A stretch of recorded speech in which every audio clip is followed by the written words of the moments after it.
Okay, we're broadcasting. The channel is live. Hello, everyone, and welcome to Adventure on so many levels. We're playing Root, the role playing game. Yay! Hello. I am Christiana Ellis, and I am the game master. Our players tonight: Paul Weimer as Arbon Ironwing, As they say in the Empire, I think we're going to be made an offer we can't refuse. Nobilis as Lancelot Vint, We could just refuse to listen to the offer we can't refuse. Jason Banks as Clem Sparrow, Hello, guys. Isn't a new setting great? David Archambault as Nigel Farnboot, We have a mystery to solve. and Lee Burdett as Peppa Pika. Guys, I think I might need a bucket. Oh, yeah. Yeah. So, that one's on you, Peppa. I'm just know. gonna. I'm not saying it's not my fault because I'm the one who didn't listen, but still, not So feeling so good. when last we left our vagabonds, they had traveled to the clearing of Pinehorn, but on the way they were attacked by a caravan from the Corvid conspiracy, having been told that by Rhodia that you were in need of killing. But you fought them to a surrender, whereupon they agreed to pretend. Whoops! Mistaken identity. We're going to pretend that this didn't happen and move along, and nobody has to die today. And so you moved along. You made it to Pinehorn. You encountered an old friend of Peppa's, a goose named Bronwyn, who is a town gossip of sorts, and was very happy to fill you in on all the big news of the woodland since you've been traveling and stuck in the seclusive clearing of Windgap Refuge. You also were able to sell some of your ill-gotten gains from previous adventures, and Lancelot was able to buy a masterwork banjo.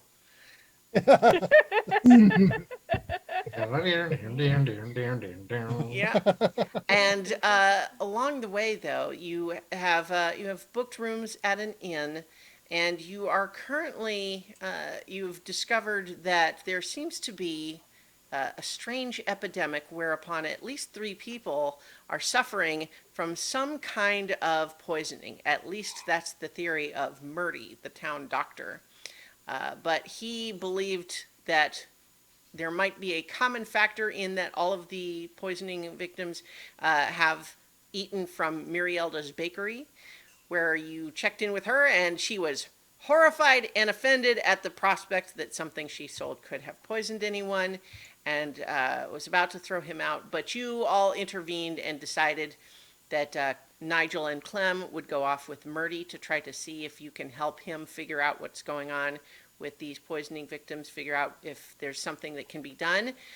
In the meantime, Lancelot, Arbon, and Peppa decided to get a list of Mirielda's suppliers so you can try to figure out if there's something strange or different about the ingredients that she bought.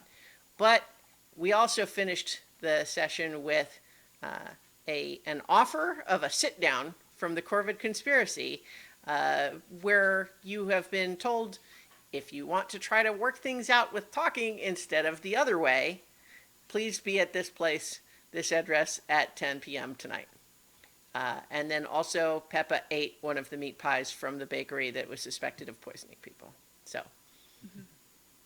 that's where we pick things up. I think what we will actually do first is briefly talk in the meta about in this game, we're all, everyone is playing from playbooks where we have certain moves, but I think it's interesting to occasionally note the gameplay mechanics whereupon if someone has chosen moves from their playbook at the very beginning, but feel like this is a move that I'm never using. It, you know, my idea of the character has changed, and so we can, you know, we've discussed as a group that it is okay periodically, if it's based on your changing understanding of the character, swapping out one move for another, that sort of thing should very much be considered part of fair play. And so I think Arbin has switched out a couple of his Ronin moves that he wasn't using for moves from the Arbiter playbook.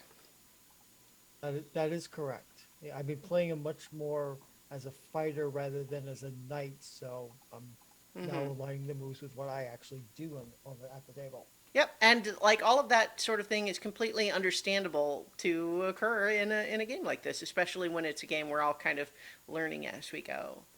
But so now let's rejoin Nigel and Clem with the cat doctor Murdy returning to his infirmary in town. As a reminder, this cat is not wearing any kind of a Marcusate uniform, seems to have set up in a relatively well-stocked and established infirmary. None of the clearings you've really been to in town have been big enough to have, like, you know, like a clinic or a hospital beyond just the idea that you might have a doctor and you go to his house or something. But in this case, though, he's a cat and he has a lot of scars on one side of his face. And he escorts you inside where there's kind of like a little bit of a like waiting room, meeting room sort of area. And he says, well, so I think if you come back with me right now, you're going to see, you know what, just for the sake of their privacy, let me just, if you could just wait here for just a second, let me check on them real quick and I'll be right back. Of course. That's fine. So yeah, he kind of ducks through a curtain, and you hear, you know, some like soft voices from back there, and he comes back through after a minute and says, "Yeah, it's okay. They said it's all right." And so if you head back, you can see that there's kind of a big room where there's like 2 rows of beds, 4 beds each. And a lot of like curtains hanging from the ceiling to kind of like separate out some from the others and so on. But there are 3 of the beds currently occupied by like there's one that's like a teen girl duck, and then there's an old beaver man and sure, how about like a sparrow woman, but they all look like they're not feeling well at all. Like all 3 of them are currently conscious, but they're like they're certainly laying down. They're not sitting up. They're kind of look very sort of weak and pale, and they're kind of just like clutching their stomachs and occasionally just like, you know, groaning with cramps that they're feeling. And Murdy says, so what we're seeing here is a very, you know, identical symptoms between the 3. They came in at about the same time, not like to the hour, but I'm just saying within a day of each other. And they had all, about 18 hours before noticing symptoms, had eaten at Marielda's bakery. So I've been doing what I can. They're certainly showing symptoms of like an ingested toxin of some kind, but they're not just getting better. I don't think it's just ordinary like food poisoning, like something went bad. It's something more than that, and I've been struggling to try to look into it more deeply while also giving them the care they need. So I have medical training from the Marcusate, but I don't know, like, you mentioned being men of science, but I don't know what you have to offer exactly. Okay, so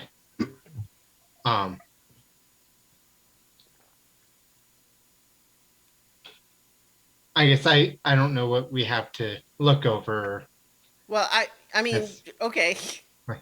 I you mean, were the ones that said you wanted to go with him and help Yeah. out. So I'm Yeah, if I might Clint- offer a question to ask, find out if they all fell ill on the same day. Yeah. well, he said that they more or less did. Yeah.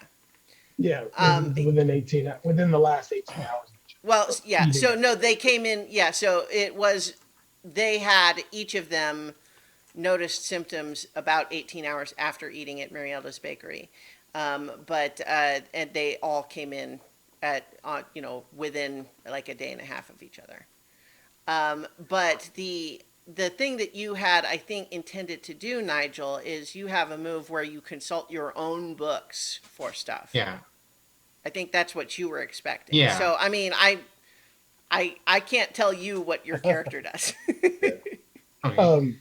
And Clem kind of looks at me and says, "Have you notated all the symptoms and their progress? Can we see your notes in particular of how this has progressed over the last Yeah. few days?" So I'm not going to read them to you in detail because Yeah, that's yeah. not the point. Sure. But yes, he gives you his notes on it. So Nigel will look at the notes, look them over, look the patients over himself, and then see if he can find something related in his books. Okay. Yeah. So you have a move where it is consult or the worth of a book, I think is the one. Yes. Where, yeah, so when you study your tomes and scrolls to discover old techniques or methods, you are basically there are rather than rolling, what it is that there are conditions, um, and those conditions are the first one is time, meaning just from the sake of storytelling purposes, it's going to take you time to go through all your books and stuff to look for this. So it's not something I'm just going to hand to you right now. But what you're going to find in there I'll give you the other conditions. But so in the meantime, Clem, what are you doing? Are you also helping to speed up that process by helping Nigel with his books, or do you have something else in mind? Because she mentioned that she gets her ingredients from the same place. Mm-hmm. Clem would want to know if there was any sort of like I don't know, like a local farmer or someone who's used to that area, who knows the different type of either like mushrooms or herbs that maybe potentially could have been used that could have made them sick, right? Like, because Clem's a forager now, but he's not well versed in every region they go to. So someone who would know that region might be able to point them in the direction of maybe a mistake that someone could have made, like this mushroom versus that mushroom. They look alike, but if you don't know which one it's which. Well, sure, but so I guess you have the other group that's looking into the ingredients that she bought, right? Like that was what the other team was doing, which isn't to say that you couldn't also like investigate in that direction, but that's what the other team was going to do is to look into the ingredients she bought. However, as far as understanding what sorts of medicinal or toxic qualities there are to local herbs and stuff, the local expert on that is Murdy, the cat doctor that you're talking to. Oh, okay. I mean, that's what he does. Does he? Oh, come looks at me. What is your specialty, doctor? Is it? I mean, obviously, you've got medical training, Marcus, but do you have a specialty that, whether it's poisons or toxins or internal medicine? Well, I was primarily trained as a battlefield medic, but I did get a full degree, which includes studies of toxins and poisons and all of that sort of thing. And that's how I know that what we're looking at here is some kind of an ingested toxin. However, what they're seeing here, and based on what they said that they ate and encountered, I can't identify anything that I'm familiar with that would have caused it, because they didn't go walking through the forest and eating random things they found, for example. And I'm guessing she was not very forthcoming with her recipe. Well, I mean, you saw how that conversation was going. Yeah, but hey, Lancelot's good talking. I'm sure he can get it out. Well, I hope so. I mean, the thing is like I'm not trying to imply that these poor people have been deliberately poisoned, but something has gone wrong, and you know, I just I suppose I understand why she's nervous about these things, but I, what else are we supposed to do? So I mean, I Are there appreciate the help.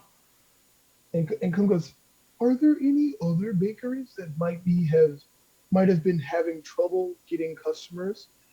Because obviously her bakery was highly recommended to us almost on the arrival. So maybe do you think their arrival could have maybe wanted to, sabotage her ingredients? Well, I don't know. I mean, I'm not familiar. I guess it's not like there is a specific competing bakery and they scowl at each other across the street every day. But I mean, there's other like restaurants and like inns and stuff like that. But I mean, I can't. Mirielda's is like one of the like people make notes of Mirielda's Bakery when they travel here. It's like a play. It's a destination. People go there. It's because it's good. And like I don't dislike Mirielda or her bakery. I eat there, but And he something's goes, wrong. I and, don't know of anyone who would have wanted to hurt her or her business. and, and Clem's like, exactly. You mentioned if someone is so famous that people make notes and recommendations, if you're going to travel here, this is the place you should eat. It kind of would probably make it hard to get a foothold in that Oh, same okay. Maybe you're area. right. I have no idea. Now, when was the last time you ate? Well, I don't Was know. it within the same time? You know, to be honest,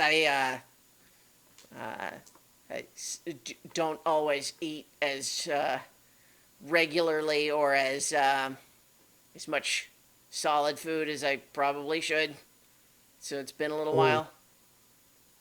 oh, I understand when you're immersed in your work, especially when people are falling sick. It's hard to remember when you should properly eat. But, hmm, have you asked around about any other people who may have eaten there in the same time frame? Did they eat with other people, maybe? Okay, well, so I'm not saying these are not unreasonable questions, but what I'm telling you right now is that you're asking the questions that I asked already, and you know what I know, which is to say, I asked these people what they had, and the common factor was Murielda's Bakery. I've been having to take care of them. I don't know anything more than that. Murielda's was the first place I went.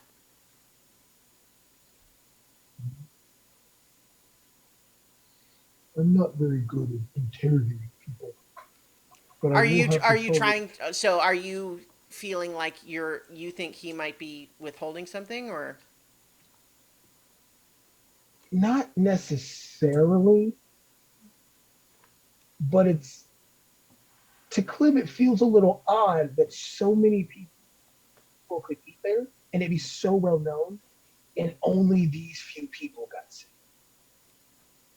Like, usually, if a restaurant has an outbreak of something, and it's not being, and it's still running, like, if no one mm-hmm. shut the restaurant down, more people would get sick. Well, So it I mean, feels, yeah. so it feels like deliberate, like almost like this was set to happen, but not run right. Well, I mean, what I'll clarify too in terms of what he has noted here is that this does not look like food poisoning in the sense of like someone has spoiled meat or like E. coli or something like that, right? It's more like some sort of toxic chemical as opposed to like a bacterial thing. Hmm. So it would be more like a contaminant than like something spoiled.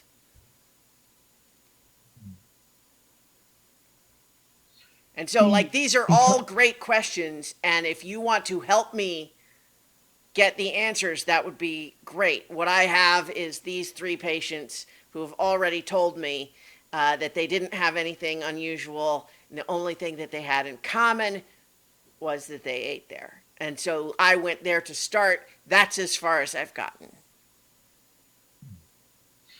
Okay.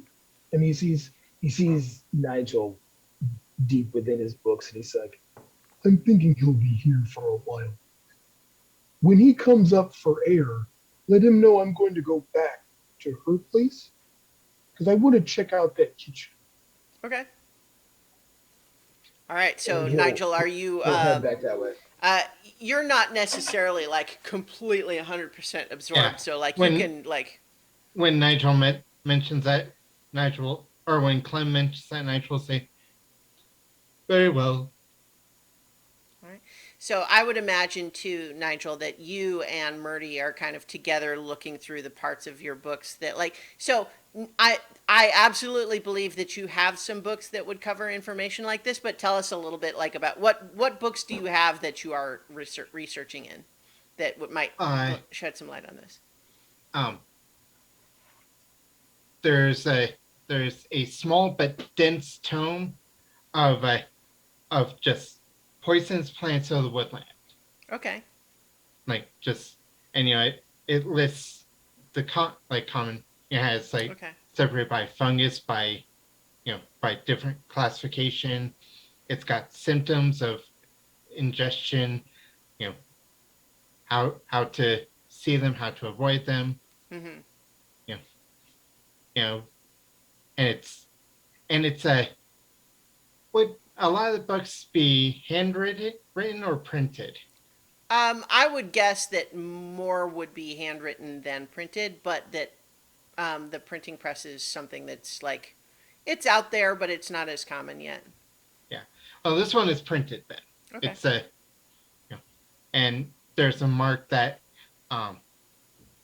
that there's like a printer mark, but it's been kind of obscured by dirt and water damage. Okay.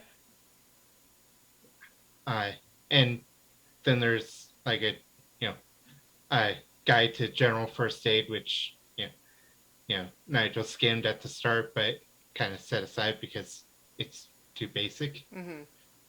So here's the other thing too that I guess we need to establish when we're saying what conditions are required to discover a path forward. I think that there's a couple of different angles of attack here, right? Because there's A, how do you help the people who are already sick? B, what made them sick, and how do you prevent that from making other people sick, right? And then you might have C, which is like what caused this to happen in the first place, right? Which is kind of related to B, but could be distinct, right? So like source of the illness, cure for the symptoms, who's responsible, right? But so I think.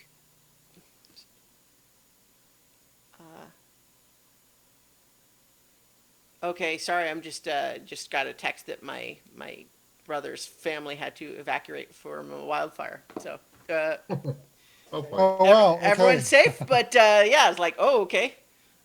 Yeah. Okay, thanks for letting me know. Okay. That reminds me. Sorry for distraction there. But yeah, so I think as you are, as you're kind of looking through here, what I'm going to say is the thing that you're trying to do is to identify what is the toxin that's making them sick, and from there, that will tell you what you need to do to treat the people, but how it got there is not what your books will tell you, right? Okay. So I think that you, after as you study that for a while, you will realize pretty quickly that you would like what would really be helpful for you is that if you could get small amounts, samples of any ingredients that seem like they would have could contributed. So you could maybe let Clem know, since he's talking about going back to the kitchen, that if he could procure small samples of her ingredients, that would be helpful in your search. Yes. Clem, if you could get small samples of each ingredient, and perhaps, you know, make sure you use your nose and like small tastes to, because poisons are often bitter, and if something is unusually bitter, I think Murdy is going to say, I'm going to go ahead and recommend that someone who's not an expert on poisons not be asked to taste the things that might be poisonous. fair enough. Nigel's such an academic. Well, yeah, so I mean, you're not wrong about how they taste, but I think until we know what it is, let's not encourage sampling. Yes. Understood. Yeah, so bring it back here. Needed.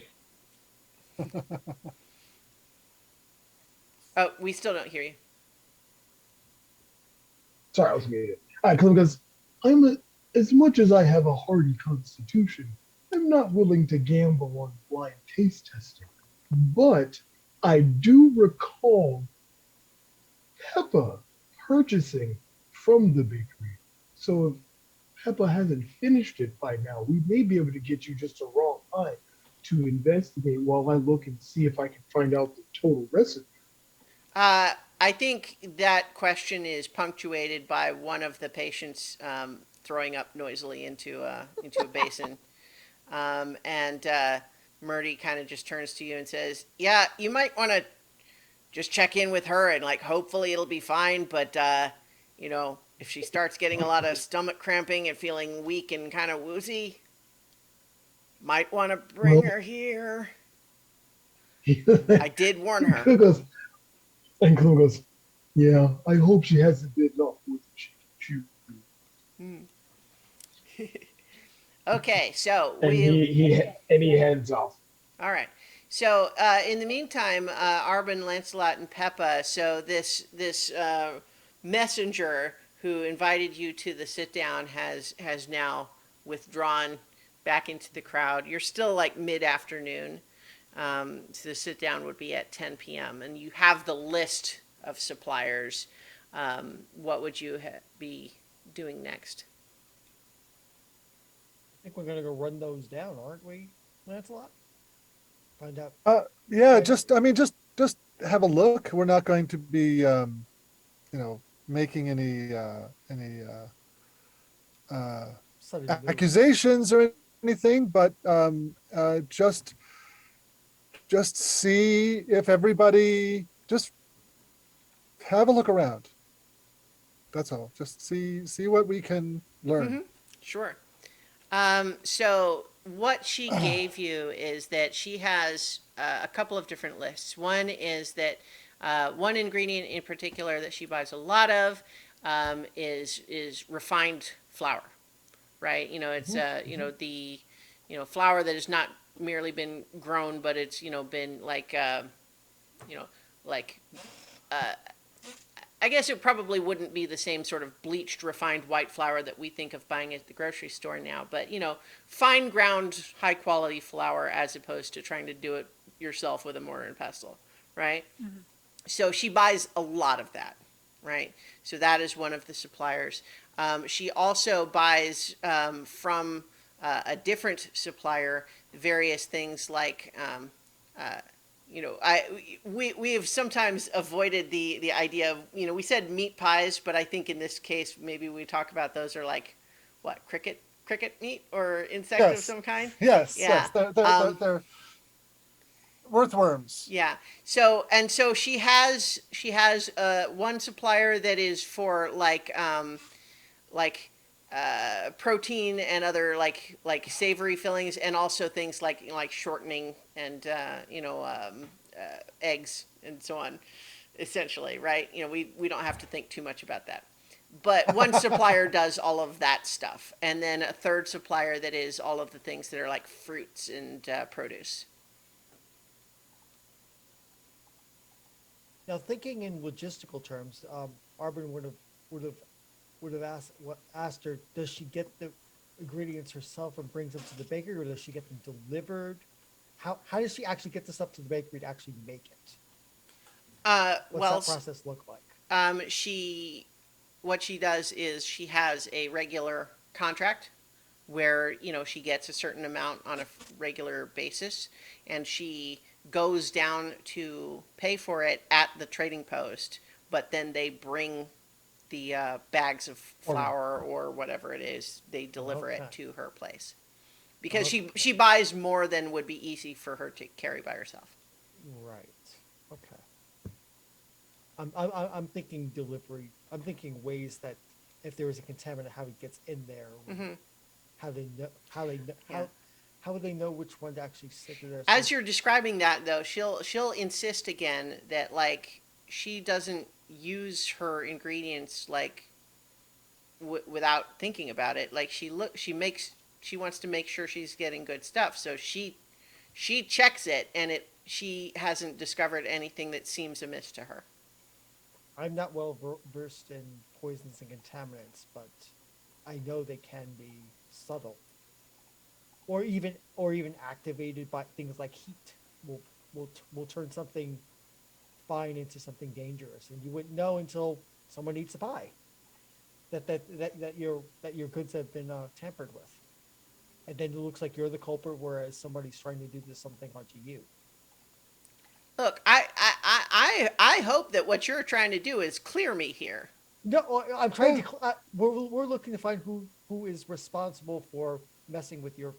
If it is your food, then someone is doing it to you. I and we're going still to find am out not who it sure I is. believe that it's even coming from here.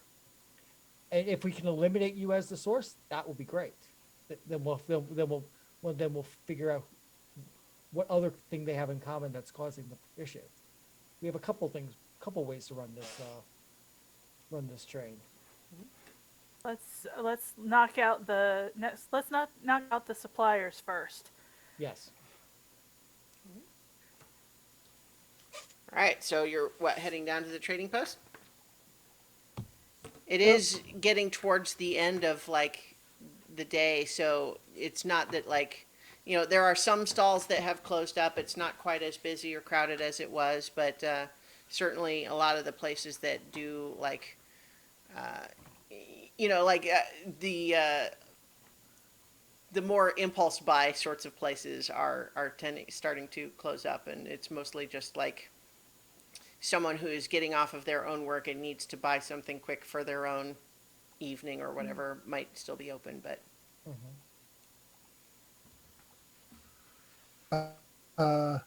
Yeah, I'm kind of at a loss. What I want to do is just basically visit each of those vendors and just look around and see if I notice anything unusual.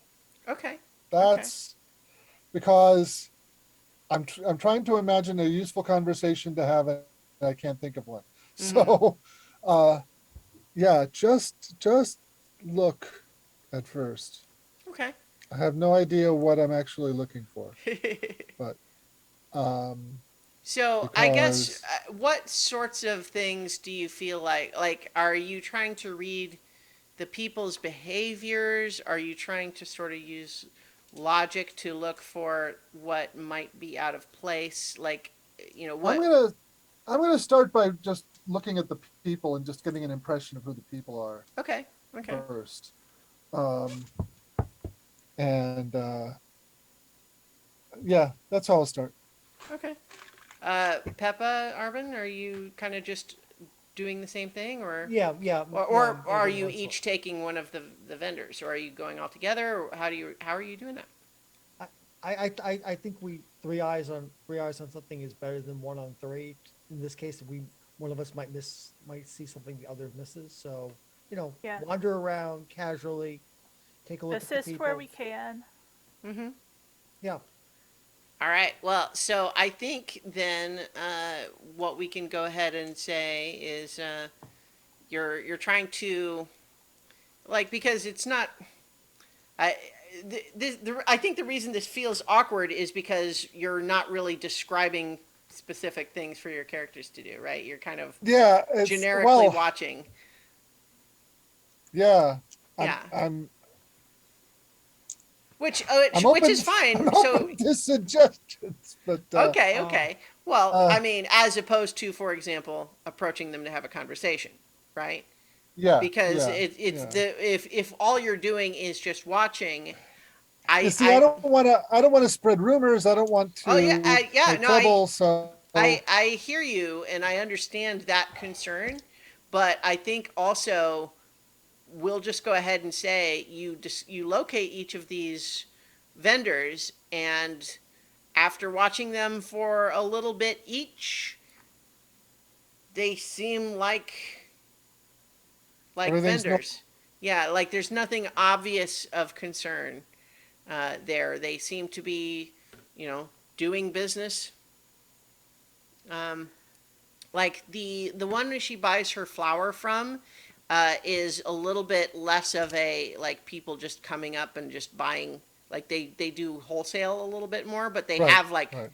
like sort of like a shop front sort of thing, but it's less like walk-ins in terms of business. It's more a matter of, um, they don't have stock that's just sitting there on the shelf ready for people to walk away with. It's more, you know, they've got a couple of signs up that talk about like, their prices and what you can buy and bulk rates and so on. Whereas the Yeah, produce seller is a lot more, straightforward in that regard, is that they have a lot of stuff just out and available, and people can just buy an apple or a cabbage or whatever. And right. now that said, it's towards the end of the day, so some of the stuff that they have, you see them actually taking a couple of the stuff that's kind of wilted over the course of the day and sort of tossing that out, and um, just like adjusting the inventory so that it still looks good, even though it's been picked over a little bit. Yeah. Um, and then the other one is another where I think sure, why not? You have like a couple of like hanging dried smoked crickets hanging up, and just various other sort of containers, like little tins of like preserved stuff, and other things that are sort of available to see. But you don't see anything that seems unusual for those. But then again, like Marielda's point was that these are the same people she's been working with for a long time. Yeah. Yeah. Well, Okay, so uh, I'll go talk to the cricket slash protein vendor and ask them where they get where they get their insects. Are they raised? How are they fed? How old Okay. are they when they're harvested? I'll basically try to go into a deep dive into cricket meal 101 with Sure, sure. Yeah, so this is a badger named Lyndon, okay. and as he immediately starts launching into, it's like, oh yes, all of our sort of full-bodied, more fresh product, as you can see here, is all either hunted or ranched locally. We do have a couple of specialty goods, as you can see here, is just ringing other stuff that has been imported, from all over. We've got some goods here Do you that have we any bring Empire in. stuff? Do you have any Empire? So let's say that there is a particular. I think what he is very pleased to show you that he has got these little tins. We'll say it's essentially kind of like anchovies, right? In Mhm. tins. That my guess is what it is that those kinds of little fish are definitely a delicacy that you remember eating and enjoying. You're not used to seeing them heavily No. salted and preserved and in little tins, and like it's like, oh, that's kind of like the army rations version of something you actually like. Yeah. So I'll politely smile, but yeah, I'm not going to buy any Sure. salted fish because it's Yeah. not my So thing. he's happy to start explaining some of this, but I think if he's going to start trying to get a sense of whether you're going to buy something or whether you're wasting his yeah. time. So if you want to try to get a little more Yeah, information. yeah, I might buy a little I might buy it a little bit for as a snack. If he's got something like smoked that could be like eaten on a stick, Mm-hmm. that to take like almost like a takeaway or Yeah. something to go. Yeah, Sure, sure. So, I won't charge you any Yeah. value for it, but we imagine that you're giving him a little bit of something, Right. some little barter to get like a big grasshopper stick, like what, like Yeah. a big Renaissance fair turkey leg sort of deal. exactly. But yeah, so let's get a persuade an NPC charm roll to try to get more inside detail on this. I got a 9. Okay, so on a 9, with persuade an NPC on 10 plus, they see things your way. On a 7 to 9, they aren't sure. GM will tell you what will sway them. I think actually buying the thing,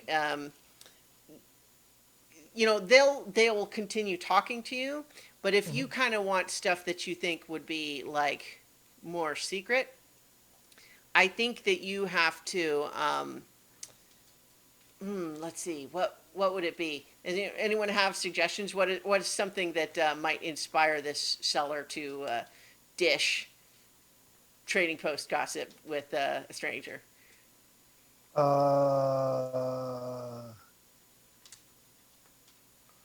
I mean, I'll think of something. I'm just encouraging you Yeah. guys to collaborate. So, like, I think ultimately, maybe what you need to do is, if you suggested that you would be willing to give him like a quote that his dynasty fishes are, just as good as you can get in Just the as in the good Erie as dynasties, and give him like a little promotional quote that he would be willing to give you a little bit more. All right, I'll go. inside I'll go info. for it. I can't be. I might be Orson Welles, but Yeah, it's just this is how you know. I'm fish Marvin before it's Ironwing, and these are my favorite tinned fish in the Citadel. That sort of thing. Yes. But yeah, so yeah, he just says, I think that it's been something that we're really excited to try to introduce, but and of course, as the Riverfolk company has been able to like expand and build trading posts in more places, obviously that's made it a lot easier for us to get goods from farther away, which is great. It really expands our inventory. But I tell you, like the only thing that sometimes is a little weird is that it's just like, we buy from the same boat, the same skipper who comes to our trading post, but you don't know where they bought it, and it becomes a whole chain thing. But by and large, though, I think it's really been exciting to watch it spread and find that we can introduce goods that we haven't been able to sell previously. Absolutely, it's nice. It's nice to have a taste of home, as it were, so far away from it. Right? It's just it's coming up where when I started this selling goods like this, it was always just stuff that I had either caught myself or was got in town, and it is an adjustment though.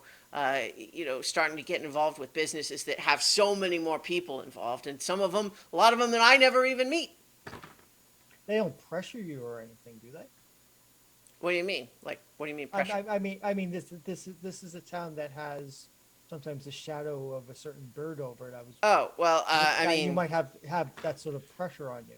well, okay, so I mean, I, Oh, I got pay my dues every week. That's what I was confirming. Yeah. Okay. Yeah. Makes Yeah. sense. So I mean, I'm. You're not like. No. I mean, oh, there's not a no, question no, about that, is there? I mean. No. Oh, no. No. No. Okay. Everything is Okay. Everything is good. Good to know. All right. I'll talk with him a couple more minutes, and then I will thank him Sure. thank him for the food, thank him for the Yeah. conversation, and I'll munch the grasshopper, Yeah. the reins of the grasshoppers I find my friends. He seems like he's pretty open about it, and he doesn't really give you anything like that feels suspicious or sinister. Yeah. But you actually did get to the point that, yeah, is he paying his dues? Is he up on the up and up? Yeah, I was kind of working towards that, and you got there first. Right. As I was listening to that, Arvin, it Mhm. struck me that, you know, because that his, you know, he doesn't know his suppliers as well as he used to. He doesn't. That's And true. that some of the things that he's got have come in by this, that, and the other thing. And it's conceivable that something came from the Riverfolk Company, um, and got in that way. Um, uh, I, that to me would probably seem accidental. Uh, but I'm wondering if like either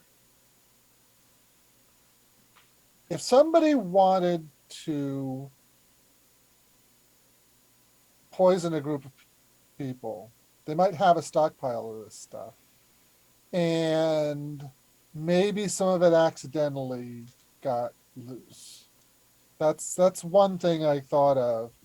Because again, why just three? I mean, I'm sure she had more customers that day than just that. And I really hope that Clem and Nigel asked the patients not just where they had eaten, but what they had eaten. Because if they had all had one specific kind of pie, That narrows things then down enormously. that narrows things down a lot. But if it was all different things, then that kind of says like, well, then why is it only them and not all other people? So, so that would kind of tell me that maybe that's a red herring or a red cricket. And we're howling up the wrong tree. So, help me, I'm lost in a maze of metaphors. Um, How are you feeling, Also, Peppa? yeah, I'm feeling okay so far. Okay. The as far as I know, uh, I yeah. So what I'll say in terms of how you feel is maybe a little bit anxious. Like, yeah, it's one of those things where it's kind of like your stomach gurgles a little bit. Is that a normal stomach gurgle? Is it always feel like this? Do I feel bad, or is it just full, or what? Yeah. So I think you're maybe second guessing it a little bit. yeah. You don't feel definitely obviously bad, but I think that there's maybe a little bit of like maybe feel a little strange, and you wouldn't necessarily think anything of it except for the fact that you ate something that you've been told might be poisoned. The what occurred to me is listening to Bronwyn. Um, Lyndon. Lyndon was the vendor you just talked to, but no, but Bronwyn, my goose friend. Oh, your goose friend. Oh, Okay, right, okay, right, no, no, okay. no, let's not step on Lee. Right, Please right. know what she's saying. Got it. Is Okay. that she said that there might be some tension between the Riverfolk Company and the management of this town. Is that a good way to Yes. put it? Okay. I'm trying to be quiet and discreet. The, uh, but and because of the uh, Influence. handling fees of onboarding and offboarding stuff, and the possibilities of unscheduled drop-offs that we might have a sheet of paper that provides information for. And Oh, I see what you're saying here. so Hmm. you know, I don't want to say that this is targeted or a symptom of that. But if part of the pipeline goes through the Riverfolk Company, then that's an angle I don't think we can ignore. Maybe. We have the list. I have been wrong before. No, but that list is a dangling thing to investigate. Not to mention the docs themselves and see what. Yeah. we have now multiple lines of investigation on this.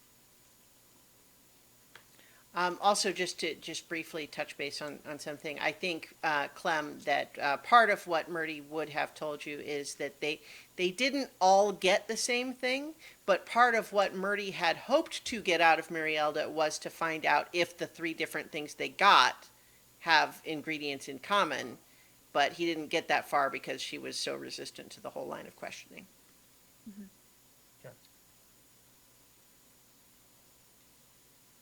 So somebody could go and have a look at her recipes and see if the things that, see if that's true. We don't hear you, David. With that clarification, Nigel might have said too, especially get samples of what goes into the specific items. Right. Yeah. And so I think, that's, I think, part of what you want is, ideally the ingredients you want samples of are the ingredients that went into those things. Right. Okay. So Clem's getting that, right? Yeah, well, so he's going to go back, but because they had Yeah. spent a little time at the infirmary, I was still kind of just Yeah. checking in with you. Okay. Well, I think it's worthwhile talking to the other vendors and seeing if they're similarly importing things, as well as what they normally carry. That's probably a pretty easy question to ask and get an answer to. Yeah, if I can do it, anybody can do it. Yeah. So yeah, we'll talk to the other vendors and Mhm. see if, it's like, I'm looking for something a little exotic, not from around here. What have you got? So I'll go to the fruits and vegetables vendor. and Sure, ask sure, them. sure. So this is a squirrel named Constance. And so Constance just says, "Oh, well, as you may know, it has been sometimes difficult to import exotic produce because it's just, tends to go bad on the road. But we do have an increased inventory lately. All of the ships coming down the river are able to bring in more specialties. Like most of what we have is grown locally, as you might imagine. But we do have, of course, we have some of these, and I think she shows you kind of like the local equivalent of, like dragon fruits or unfamiliar varieties of oranges and that sort of thing. Like, so it's basically stuff that you probably would have heard of. Like, there's nothing that feels like it's like, what in the world is that Tremendously. thing? But Yeah. certainly it is like, oh, you know what? I'm used to only ever being able to get one of those when I'm in this other place, for example. But Okay. generally speaking, the things that are, she makes a point is just this, we have a smaller selection, though, of imported things just because, comparatively speaking, when you talk about transporting goods, produce doesn't travel all that well. If only someone would invent some sort of technology that would allow us to keep them cool over a long distance, but alas. Well, I will talk to my inventor friend about that. He might be interested in helping. And I don't have any actual coin, but I'm sure I can barter some small thing for some Oh, it's bit not a banjo. of. Yes, it is. I just bought it though. I'm still figuring out how to play, and I'll pull it out and start just kind of strumming it and just like not really trying to play a song, but just like, okay, there's this chord, zing, and evidently I'm not supposed to touch the string at all. It's just a drone. But yes, it's I've wanted to learn how to play an instrument for a long time. So this is really interesting. Well, that's very exciting. Are you sure you couldn't get play me a little something? Well, I've been on. working on Go on, this. Lancelot. Let me see what I can do. So, do you want me to roll some dice or? No, so Just how some- about this? Do a finesse roll, just to kind of Okay. see how it sounds, but it's not necessarily. This is not a full. This is not Okay. a full proper roll of anything. It's just kind of Yeah, okay. just to see how I it's rolled going. a 4 with a +1 is 5, so it's not terribly good. Well, I'm sure once you get it properly tuned, it'll be just delightful. Oh, tuning. Yes, that is something I do have to think about. Thank you so much. You know, I understand how it is when you're getting into something, new. It can be, your excitement sometimes outpaces what you've got your hands around, so to speak. But I don't know, I'm sure. Keep practicing, you'll get there. I plan on doing that, much to my companion's chagrin, I'm sure. So I think she seems pleased enough, but at the same time, she kind of redirected the conversation more to that and didn't really tell you a whole lot more. Yep, yep.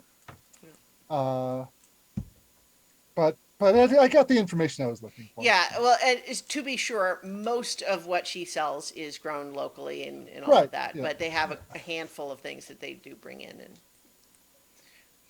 It's just an avenue that I saw that I thought might be worthwhile looking into. We'll see what happens.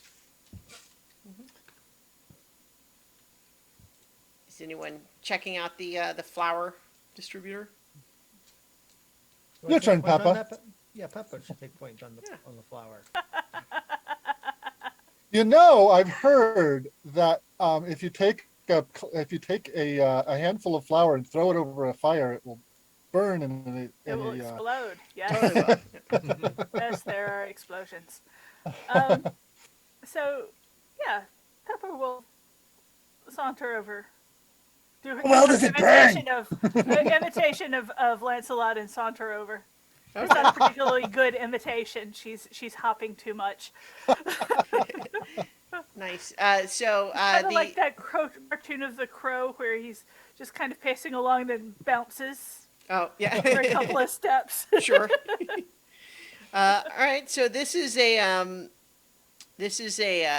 a raccoon named Alvin, who's behind the counter and just says, "Hello, can I help you?" Hi.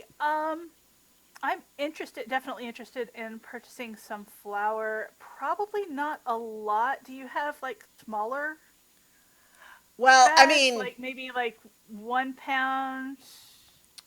so here's the thing. Like at this particular shop, we really sell more in bulk to people who are using a lot of it, or to a home that's looking to buy like a bag that'll last them for a while. We usually don't Right. sell like by the cup or whatever.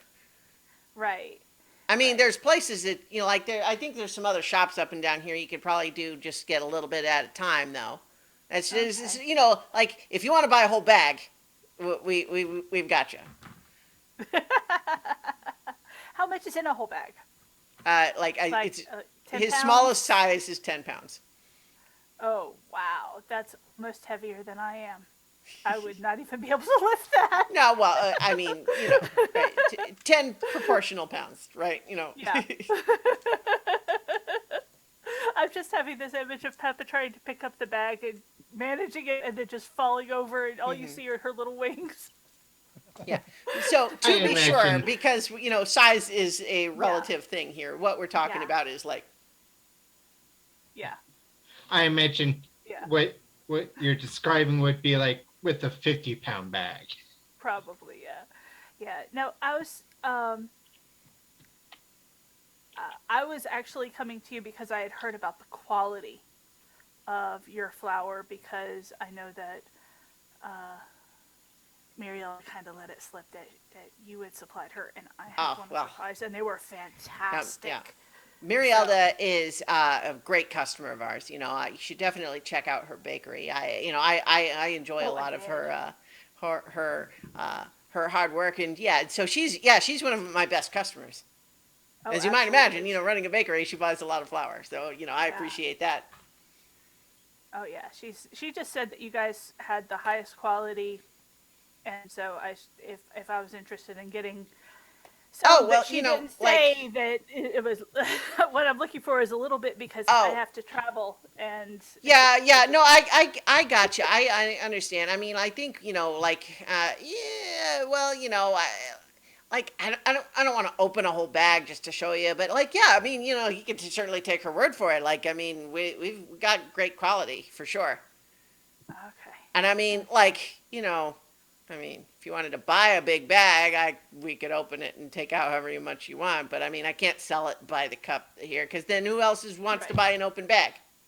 Right. Yeah. That's totally understandable. Everybody wants to have their own kind of sealed container. That's But what you're understandable. going to find here, though, is Mm-hmm. that, like, see, the reason we sell, we don't sell by the cup is we keep our prices down that way, right? Right. We, Right. we sell in bulk, and we're always working to make sure that we can keep our prices reasonable and affordable. Like, because people use a lot of flour, they depend on it for their livelihood or their meals, right? So we Mm-hmm. want to make sure that you know, Mm-hmm. they can always come Do to you? us. Yeah. Do you get? I mean, what sets your flour apart? Do you get it all locally grown? Do you get some imported, some exported? Oh, How do well, you? yeah, so like, I mean, so a lot of our flour we're bringing in on the, the riverboats, right? Like, Oh, okay. cuz certainly, people grow wheat and make flour all over the place, but when you want a consistent product over time, like that's, like you're going to get a quality that you can expect and get it at consistent prices over time. Like, you need a bigger operation for that. So Right. we get it from, all over the place really. But, like where we're always making sure that what we're getting is good though. And we buy a big batch and then we sell it in smaller bags, right? So, Right. Right. Cool. Okay. Well, I have to say I'm disappointed that I. Well, hold on. And see, do you want I to, have. I want to actually buy a bag. I have one coin left. okay.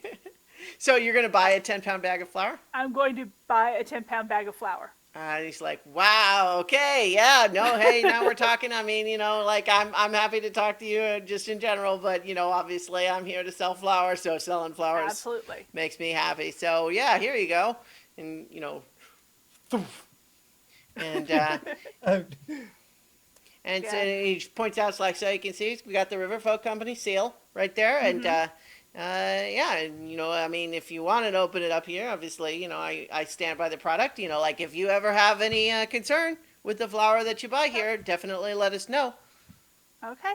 Well, thank you very much. I am sure this will absolutely turn out delicious, and I hope you have a very profitable rest of your week. So far, so good. And so Peppa will walk off hauling this 10-pound bag of flour. no, I will grab the flour from Peppa because it probably weighs more than Yes. Peppa. So Yes. yeah. That's why we keep him.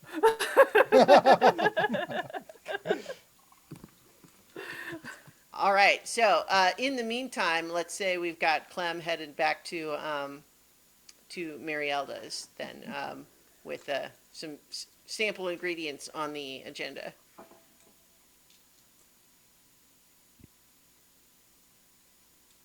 Oh. Yep. I have several questions I actually wrote down. I think. I think as you come in, she looks up and she's just looking over to you and says, "So did you convince Murdy that whatever it is he's mistaken about it coming from here?" Well, to be fair in such an investigation, he was not wrong to wonder what was in your pies, seeing as they all had eaten here within the same time frame. But I don't necessarily think you are the cause of this issue. I would like, if you permit, to look into your kitchen. I also have some questions for you, if you don't mind me asking, because I would like to clear your name and make a little trouble so it doesn't ruin your business. So I think that you know, as you're asking for more questions along those lines, I mean, her fur is getting ruffled up a little bit, but how about I go ahead and persuade an NPC on the basis that you say you're trying to help clear her name? So that's All right. roll Is with that charm. cunning? Charm. No. Trick an NPC is with cunning, but Okay, 10. okay, yeah. So on a 10 plus, she just says, "Okay, well, see, if Murdy could have just asked nicely like that, maybe we wouldn't have had to get in a whole thing about it."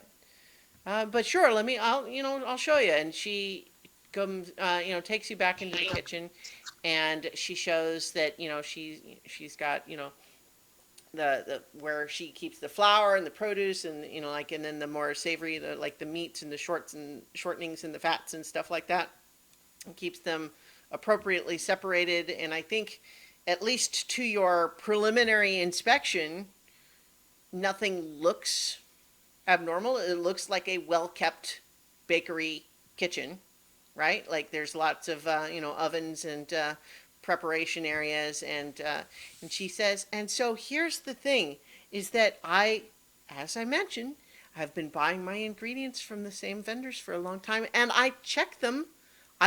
And she takes a pinch of the flour and I look at it, I taste it. If it looked any different or was anything out of the ordinary, I certainly wouldn't have used it to make anything. And likewise, and she just, displays all of the other Hmm. ingredients. It's like, I check everything. Now, you know, my old Meemaw turtle Shelda, she, she used to make wonderful meat pies, and she had this really old book. It hand bound, and it had taken out of it from where she had taken recipes written from her mom and so forth down the line to make this wonderful eclectic recipe book. I'm sure you probably have something similar, and I don't want to get any trade secrets now, but I would like to know what are your major sellers? Like, what's the best thing that you sell so I know what goes into it? Because if we find out what goes into those, and I can ask the people at the doctor if they had those things. If they've not eaten those things, then potentially they may not have gotten sick from anything here. Okay, I lost the thread of that a little bit, but the I don't really have it in a book because, like I said, earlier, I I use the same recipes that my mother and my grandmother did. I mean, I occasionally have a few little inventions of my own, but by and large, I know the recipes that I've grown up cooking. We don't have them written down because they're all up here.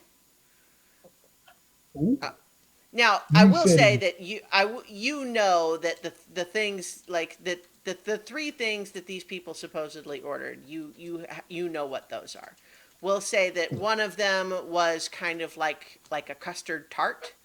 One of them was a meat pie, very much like what Peppa bought, and then one of them was, let's say, uh, you know what? How about it was a bread bowl for soup? hmm.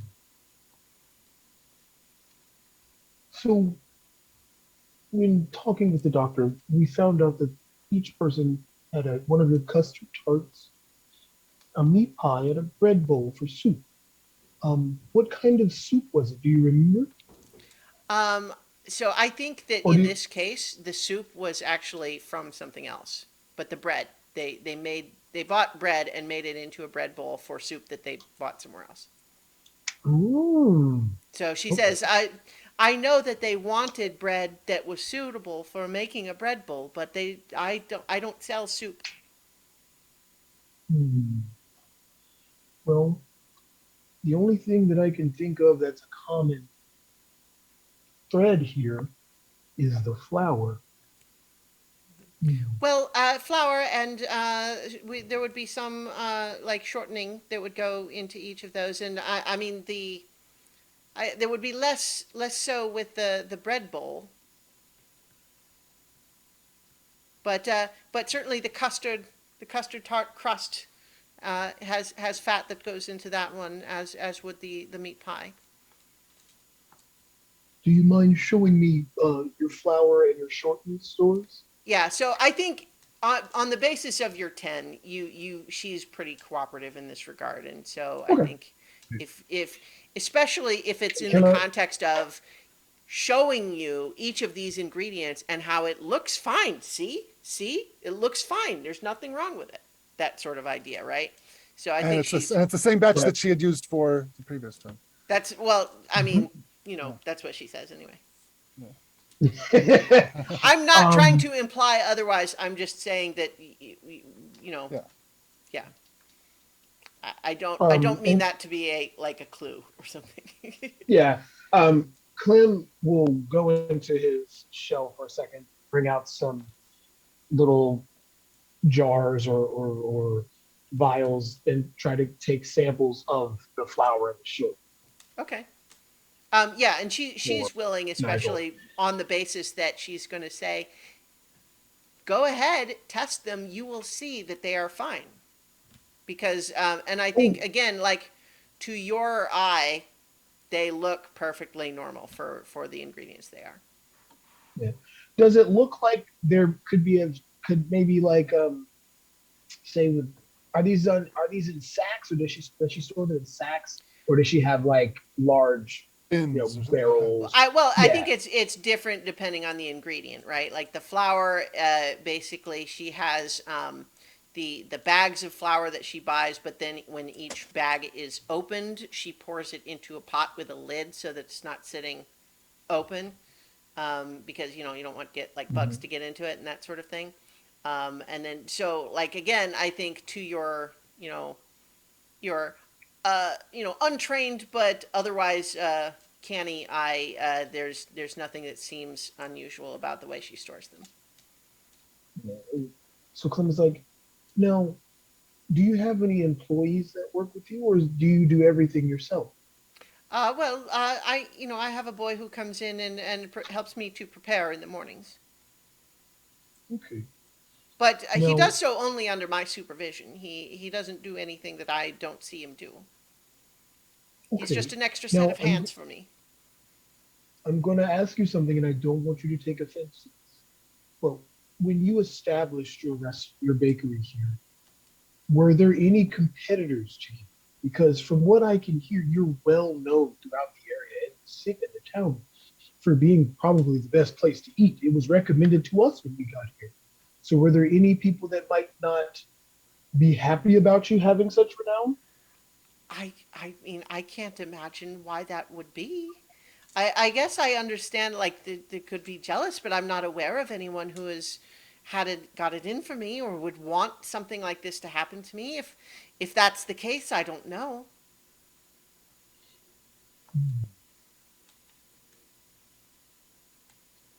One last thing that's crossing my mind, because I heard it mentioned offhand. It's a touchy subject here, but the COVID conspiracy, and I'm assuming the river folk probably don't get along when their interests don't align. Well, you're right, it is a sensitive subject, and here's what I'll say is that it is a fact of life in Pinehorn that you are expected to pay a regular sum to individuals who claim to be owed it for your protection. And this is not really optional, because if you choose to refuse this payment, you find that bad things happen to you. But that's why I was saying, as much as I would rather not, I have been paying. And this is a problem in Pinehorn, but I don't see why it would be a specific problem for me today. I've been paying, and I don't like that, but given that I'm paid up, why would they do something? Now, as far as the Riverfolk Company, I mean, obviously, like, they're bringing a lot of trade into town, but the issue, of course, is that they are a business. They're looking to make, value and increase their worth. which I don't necessarily hold against them, but it is competitive with the desires of the people you spoke of that also wish to increase their wealth and their power, and sometimes it is becomes a little bit of a tug of war over who gets to keep the cream of the crop, so to speak. Now, you haven't run afoul of any river folk, have you? They've been with the people of this town, the denizens here. They've been on the up and up, correct? Well, obviously it happens that people sometimes refuse to pay, and that doesn't go well. Or I know that there has been talk of things being smuggled rather than going through the trading post, but I'm not involved with any of that. I I Oh, I no. believe that this is a good town that has some bad elements in it right now, and to be honest,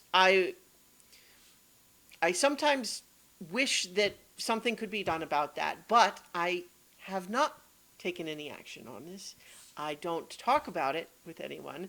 What I do is I buy from the Riverfolk Company at their trading post. I pay the protection that I'm asked to pay, and I try to not get into trouble. Now, hmm, hmm.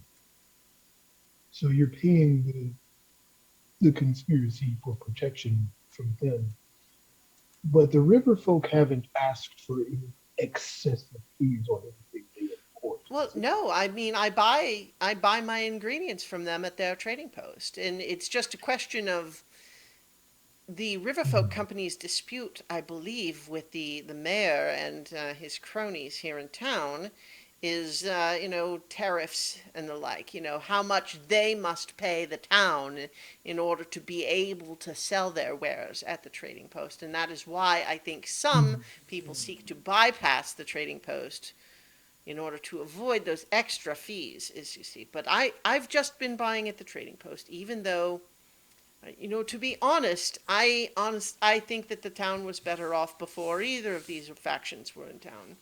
But that is, Hmm. the world that we live in.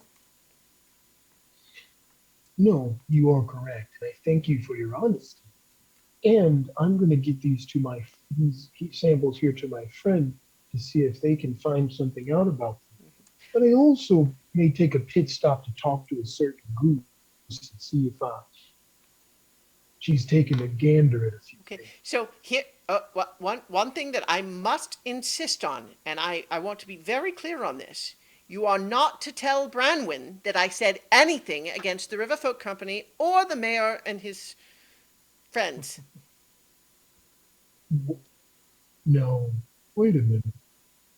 Is everything okay between you two? I love Branwyn as a dear friend to whom I will never tell anything sensitive because anything you tell her will become public knowledge within a fortnight. Oh, well, then She you is a understand dear why friend who cannot keep her mouth shut. then you definitely understand why I'm going to go see if she's heard of anything else. Fair Specifically enough, but please in regards. keep what I said in Oh no, confidence. not in. Oh, absolutely. This will be in regards to the river folk and your beloved mayor, Mm, just to get a lay of the land. So to speak. yeah. We So, vagabonds generally aren't received well. yeah. Go ahead and do a plus charm roll for figure someone out here. I want to see if how much you picked up on some pieces of what was going on there. Okay, 7. 7. Yeah. Yeah. I think that with a 7, you're not sure what it's really about, but there was a little bit of a fire in her eyes when she started talking about like the way the town she thought the town was better before either of these groups came in, right? Like there was a little Hmm. bit of a sense like she's got a vision of this, but that she has been persuaded for whatever reason to keep her head down for now. Okay. But you Um, sensed a little bit of like you know, if you got her talking, she has ideas about how this town could be better, and she's Yeah. just And not following up on them right now. so Clem kind of, he's like, well, thank you.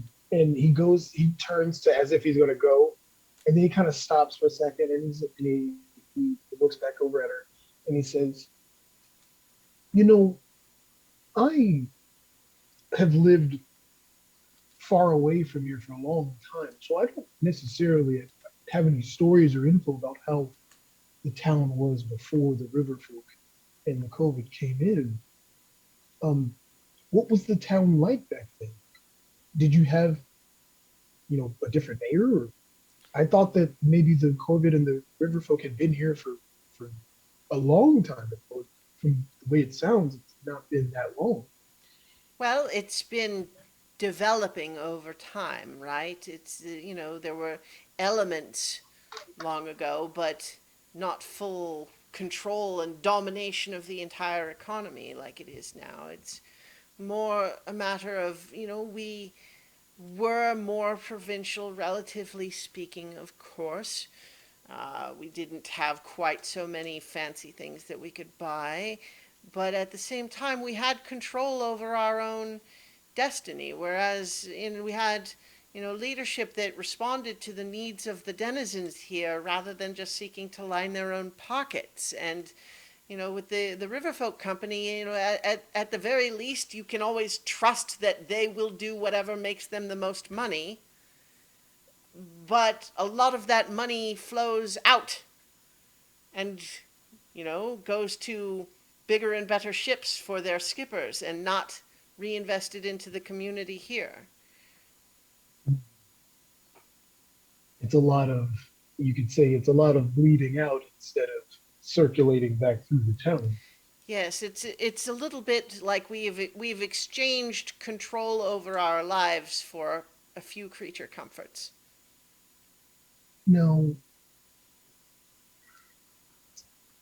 we were in a town a while back that had kind of a farmers bureau or group that kind of discussed these things that go on within the town. Was there ever something like that here? Is there still? Well, I Maybe mean, not as not maybe as not as open. hmm. Are you trying to imply that there's some sort of like an underground resistance or something? She says, I, I think that there are others in town who feel as I do, but the problem is it has been demonstrated tragically and violently that it is not safe to express those feelings. Oh, And as a result, nobody is willing to be the face of such a movement. And it's difficult. or maybe And not to mention the fact that there are a lot of people in town who don't mind the way things are now. And it's not something that is, you know, universal, but it's just, I don't know, I feel old fashioned sometimes, I guess. You know, the young generation, like even my son has gone off to work for these people. the riverfolk. The mayor and his cronies. What's his name? Trevor. He's a good boy. He just, you know, he's trying to work within the system that is available to him and his generation, and he wants to make something of himself. And I honestly can't look at the town the way it is now and tell him that I see a better way for him to do it. But I don't feel good So- about the people he's getting involved with. As a mother wouldn't. Now, you mentioned that there isn't anyone to be the face of such a undercurrent in the town. Was there one? Well, I mean, we certainly had a mayor previously, and he rather surprising to most of us, decided not to run again and then moved out of town. And You would Mayor have to Gage, know. our current mayor, ran unopposed in the next election. And although every time an election comes up again, we discover that anyone who makes any noise at all about potentially running against him usually changes their mind after some mysterious consequence that they usually So- don't want to talk about. I'm going to assume that no one has gone to check on the whereabouts of your ex-mayor. I don't know, but it's not that we didn't notice him moving out. I don't think he just disappeared, if that's what you mean. But I do think he was encouraged to leave Pinehorn. Hmm. And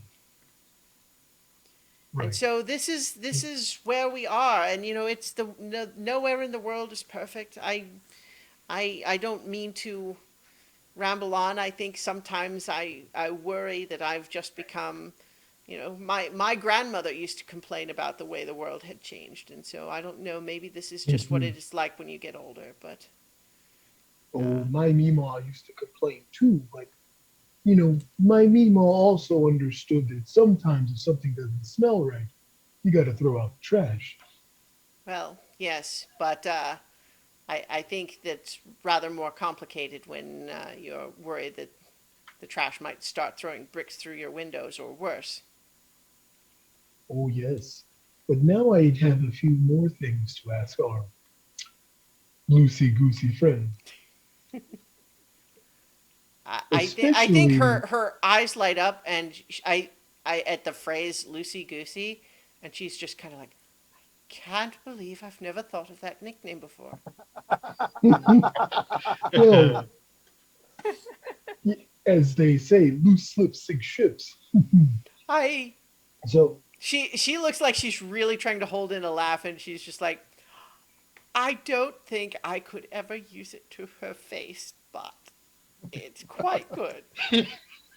Well, if I get the chance to use it in front of her face while you're around, I will. he gives her a wink. And he's like, but I'm going to go have a conversation with her because if there is someone in this town who might have their very long neck to the ground, it would be her. All right. So I think, are you so you've got the little samples. Are you going back to the infirmary first, though, with those, or? Yeah, because I don't want because if I'm going to start playing Sherlock Turtle, Hmm. bad things can happen, and I don't want to break these samples. So So, I'll head back there first. okay. So I think, Nigel, you and Murdy working together, looking through just some of the, the records you have in your book. I think with a little bit of time, one of the things that seems like a very likely element to this is, given that there is some significant commonality, but not complete commonality in terms of what they ate, you think it's quite possible that there are a number of toxins that only sort of become a problem under certain conditions, right? Like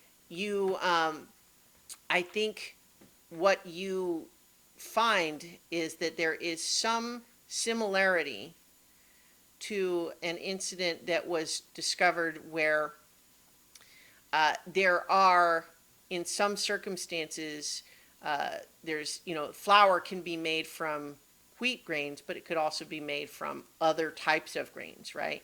And sometimes a mixture of different kinds of grains would be, used to, produce more bulk or different properties and these sorts of things.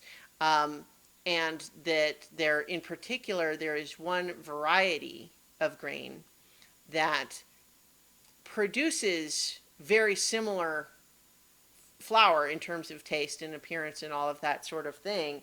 But the worry is that it does contain a chemical which can be harmful in certain quantities, but usually that's considered not a problem for this particular flower because it doesn't get like absorbed, right? Like you don't digest it, it kind of like just kind of Passes through you. passes through, essentially. Yeah. But what you discover is like what was discovered in this one circumstance is that it can be extracted into certain oils and greases. And so, in some circumstances, if the flour contained this alternate grain and it was prepared with something that had a lot of grease in it, Like shortening. yeah, the grease could have extracted that chemical and then made it available for the body to process instead of it just passing through. And that's why it is actually so. The thing is, that is an explanation that could make sense, but the problem is that because this is something that is kind of known to experts in the field, right? After all, it's documented in your book, right? Is that generally that is one of the reasons that that particular grain is not used for making flour, right? Is like it's like the story about it is specifically the caution of saying, like it is sometimes considered when choosing which grains to make, which grains to grow, that this particular variety is sometimes chosen because it is easier to grow in some places, but can have But this negative effect. So it's normally only used in something like mush or porridge, that doesn't have any fat in it, Right, yeah. rather than. Or like, at this, again, this is one of the weird little hiccups of this world, is that, or it would be like animal feed, right? Things that are not put into Well- like other prepared recipes. Yeah. Yeah. You got to feed your crickets something. Yeah. Oh, there you go. Maybe we could just go ahead and decide that there is livestock and it's all giant bugs or something. Like we could do Yeah. that. Yeah. I'm fine with let's go that. that Yeah. way. All right. Yeah, giant haunch of grasshopper leg. It does help with certain sort of fantasy tropes where, you have to start saying like, if there's no livestock, then what? Right? Like what effects Yeah. does that have on the world? So, Great. yeah. Yeah. Now we're So gonna- 14 sessions we're in, gonna that's a go- pretty big world building choice. I think we'd We're already, good. I think Next. we'd already been No, talking see- about Yeah, that. Yeah, I mean, when we had that wagon earlier, I was thinking, what kind of animals are pulling it? I think millipedes. yeah. No, And, I you was know, thinking locusts. Yeah. I like that. So in any case, though, so I think that it is so basically the notification is that there is this particular type of grain that should only be used for those sorts of things and not made into standard flour because it can have this effect. So now that you have like a working theory of what it could be, but you would need to be able to test the sample to see if you could extract that chemical from it and to know if the flour in question has that type of flour in it. But also, if that is in fact what it is, then there is an herb that is grown locally that you can make a remedy from, but you would need it in more quantity than Murdy currently has on hand. Okay. So I think that, as Clem arrives with the samples, you would have discovered that. And just for the sake of story convenience, we can say that Arbin, Lancelot, and Peppa have finished their conversations and can arrive at about the same time. So we have everyone together again. Excellent. Oh, the sample's excellent. So I assume Wow. that the first thing we do is we trade our various information that we've discovered with each other, Yeah. so that we don't have to go. Yes, yes, Go, yes. go reiterate it. Yeah. And- Everyone presses the and- sync button. Yeah. But now also I will say we needed some more to make some more flour or shortening, whichever one it turns out to be potentially, to make a antidote or cure. Someone does have a 10-pound bag of flour. Yeah. Carrying My Peppa's bag of explosives! flour. No! Well, actually, if it is a appropriate type that would cause a problem, it wouldn't be that much needed for testing. You don't need Yeah. all of the And- flour. Well, so Peppa. for that matter, having the samples from both places does make sense in the idea of like, not only does if the flour in her bakery had this chemical, but the flour from the vendor. Yeah. And I think that Murdy has a couple of just, some like very basic tools that are usually used for like, making remedies from various plants. So you can like boil down and extract and distill things and that sort of basic stuff. And I'll go ahead and say, Clem, that as you kind of watch him sort of setting up to try to see if he can extract this chemical and test for it, I think you notice that there's kind of a little setup he's got in the corner with a tarp over it that you can conclude, even from the little bit of it that you see, that it could absolutely be used for distilling alcohol and probably is used for that regularly. Well, Ooh. alcohol is a very useful thing in The a pre-industrial doctor's office. society, yes. Mm-hmm. Yes. Well, no, just for a doctor, it's very useful. Exactly. Oh, yes. Medicine, You- disinfectant, Yeah, Yeah. absolutely. and also But and also- also stress reliever. How Yeah, are yeah. we? How what are we time is on it? time with that meeting we Deadline. have? Yeah, so I think Yeah. probably we've discussed a couple of hours worth of stuff, and so you're probably getting into, 7 o'clock or so now, with your potential meeting at 10. It's getting rather late to be going after herbs. Mm-hmm. We probably want to delay that for first thing in the morning.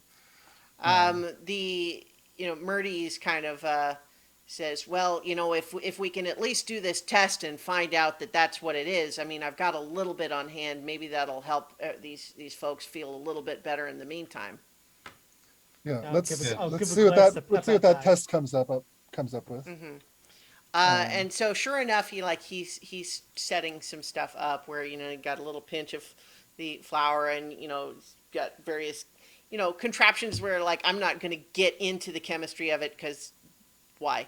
But the point is that there is a means by which he can sort of check to see if there should be under these certain circumstances a little bit of a crystal formed. In a cooling mixture. So it takes a little while to do, but in the meantime, he's working on that, and while you're all having that conversation, say, I think Peppa, you are definitely again, it's the sort of thing where you would probably not have really noticed or really worried about anything ordinarily, but you are starting to feel a little bit like, I don't know. Am I feeling a little bit spaced out? Am I feeling a little bit irpy? It's maybe not great. But you also had heard that it was like 18 hours before they were reporting symptoms before, so it could also just be that they also had felt a similar sort of not feeling quite right, but not quite bad enough that you know that you're definitely sick. Yeah. I think I- Murdy does ask about it too. Is like, are you feeling all right? Because according to our theory, it does seem like that meat pie you ate might have been one of the candidates. Yeah, she kind of pokes at her tummy with her feathers. So far, so good. I mean, it's probably would be a good thing for me not to show up at the meeting. I mean, I'll abide by whatever you guys decide What if we need a fire? at the meeting, but probably if it wouldn't be a good idea if I became violently ill in a situation where it was that delicate. Maybe. So yeah, I don't know that I should actually be going to that. Maybe you should stay here at the Yeah, and infirmary. maybe I can, I'm not a doctor, I am not a bird of science as such, but I can at least, while I'm on my feet, I can at least help out a little bit around here and, you know, get water and stuff for everybody and, Yourself. help out a little bit. So we'll go ahead and say that like you can all like unless you have something specific else that you wanted to do in the meantime, we can say that you're just kind of you're getting a meal from somewhere else other than the bakery. You're sort of checking in on like just the logistics of basic things. We can kind of clockwise forward a little bit. Yeah. Um, I would imagine And go ahead. I was gonna say, and Clem kind of shuffles the idea around a little bit. You know, if we get more involved with this, especially with this meeting we have to go to, we may have to make a choice between the Corbett conspiracy and the Riverfolk Company. And honestly, at this point, I think potentially the Riverfolk would be the better bet, given our current experience with the conspiracy in our last town and on the road here. Your experience with the River Folk Company is not great. I mean, it would be like choosing between the Corbett conspiracy and the Marcusite for me. It's like, which one do I pick? Well, my experience with the Riverfolk are kind of personal, so I don't But think you're part all. of the N team. All for one and one Yeah, for all, as a novel I once read said.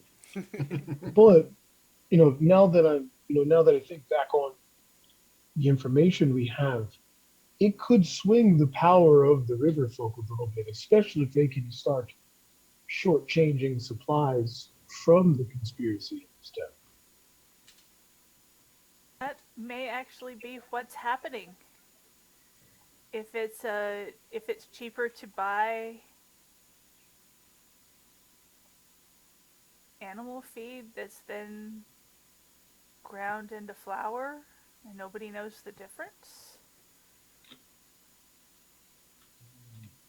Now the question That becomes: Is the Riverfolk doing it knowingly, or maybe some folks are swapping out things to try to give the Riverfolk a bad name Or they're not from even our. realizing it's going to make people sick. It's just a cost cutting measure that just happens to cause people sick because of the way the pies are made. Otherwise, no one would notice. No one would notice otherwise. It could be simple profiteering and trying to make money rather than actual trying to poison people. But maybe not. We don't know. And as much as our friend, to our friends at the bakery, I'm sure if we could get them both to leave, she would be overjoyed. But I don't think we have that much pull, even if we pulled off another noodle incident. No, it would take multiple noodle incidents to do that. We're not there yet. I mean, we've only struck it. We've only struck blows so far. We're not up to taking on an entire faction and moving them from a town entirely. Yeah, And which then is Armin stops and says, "Yet." which yeah, is which is why I think we might have to pick a side. yeah. So Pepe is going to slip the timetable, the smuggling timetable, into Lancelot's pocket, Okay. just to have that ready. Okay. Now, remind me on this. This is something that would be Valuable to the valuable Riverfolk Company. Riverfolk Company. Right. So Well, yeah. So it I think what you have could theoretically be valuable to either side in the sense Yeah. that the value to the Riverfolk Company is that nobody knows it, right? Right. Because Right. they're trying to do smuggling Right. to avoid paying the sort of extra fees and protection taxes and so on to the Corbett conspiracy. Right. But the Right. Corvid conspiracy could use it to try to intercept that smuggling, right? Right. Right. And So so it'd the be- it fact would- that yeah. Pruitt had it suggested that it was something that was known to the Corvids at some point, but now that you have it, you don't know that they still know it. Like it might be that Right. he was the one that had Yeah. it, right? Like Right, he got but- it from someone and maybe didn't get a chance to give it to anyone So else. it might be might be valuable to the Corvid conspiracy. It definitely would be valuable to the river folk because then they would know that Well, their information that was schedule is compromised. blown and they need to change it up. Yeah, yeah. Okay. And that could stop the cost cutting. Like if maybe they're cost cutting because their supply is running. All right. Well, I'm definitely going to hide it away then. I'm gonna stick it on an inner pocket that's less likely to get found if I'm searched. So I Um, think this conversation is kind of being intercut with a montage of the little chemicals making their way through the glassware and all of that. And then sure enough, after a couple of hours of work, Murdy holds up a little beaker that has like a thin sort of like slightly brownish liquid that has some little things that look kind of like salt crystals at the bottom and says, there it is. That's it? That's it. That's Okay. definitely what we're looking at here. Now, that bag of flour that you've got there doesn't say that it's got that other kind of flour in there. So, something's wrong there, but at least we know what it is now. I really appreciate all your help on that. Now, obviously, we've got a little bit of work to do still with the what we need is Grafandrel herbs for this, and I've got a little bit here, but in the amounts that are suggested by your book there and just my own training suggests we need a bunch more. And I mean it does grow in the woods, but not like you'd have to be out there for a little while to find this much. Especially if we're expecting that it's possible that more people might show up, because I mean, just because it showed up with Marielda, who goes through a lot of flour, like who knows how many more people in town bought this flour and it's a time bomb in their pantry. And we need to tell Marielda that her Yes. flour is contaminated. Although, before we head out, Clem kind of looks over at the thing under the tarp. Look, I would like to give this grain a name. Okay. And it sounds kind of like it's like the poorest quality, usually used for animal feed, but sometimes people eat it. So let's call it red millet. Red millet, sure. Red millet. Yeah. Yeah, and it's the kind of thing that people would generally know you don't feed to people, but may not know precisely why. Well, right, yeah, it would be the sort of because where this knowledge primarily lives is in the grain farmers who know Right. what to plant and who to sell Yeah. what crops to. And Right.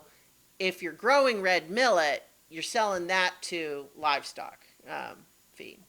And if you're growing the other kind, that's where you can sell it at a higher price to, for flour or whatever. But that's primarily the people who know this information is usually at that level. Okay. Most other people just buying flour assume they're getting flour. They don't necessarily know the details about it. Right. Yeah. So, I think I should be the one to tell her. I think I can probably ease it a little better. I think so. I honestly, I would absolutely be extremely grateful for you to take that particular task off my hands.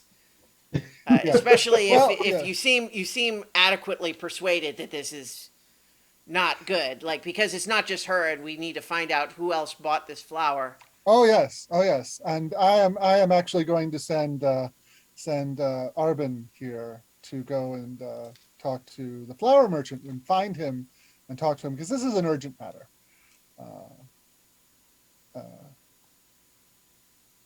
And Yeah. put it from the point of view of we need, not that we're going to accuse him of a crime or something, but just we need to find that flower and destroy it because it's going to hurt people.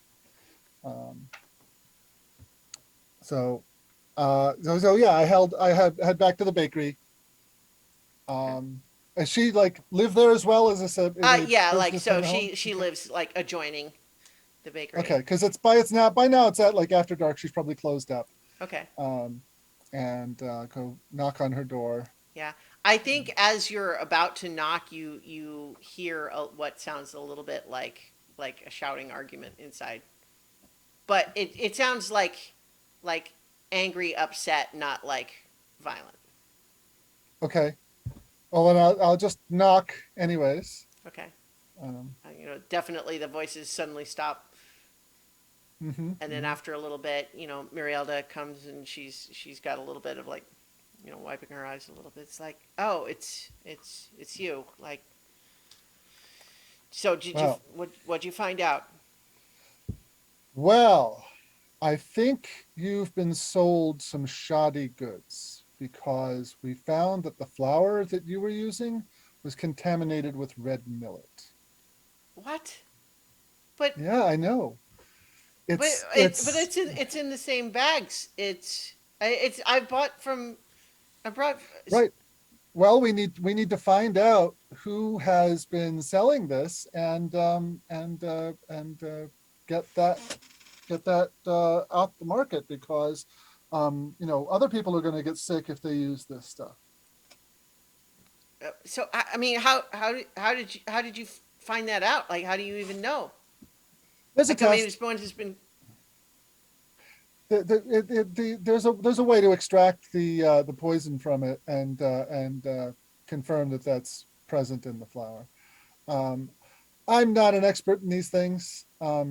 But I trust my friends that they understand how this stuff works. We're not just talking about so-and-so saying so. I mean, my friend Nigel is really smart. My friend Clem, he's really good with tools.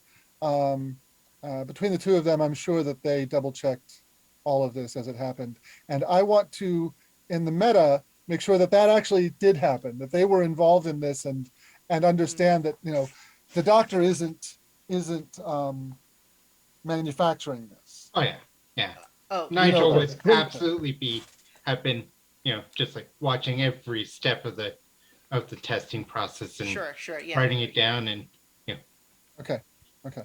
Yeah. Yeah. So now I don't know if the contamination happened before you bought it or after, but definitely the batch you have can't be used for anything that will go into people.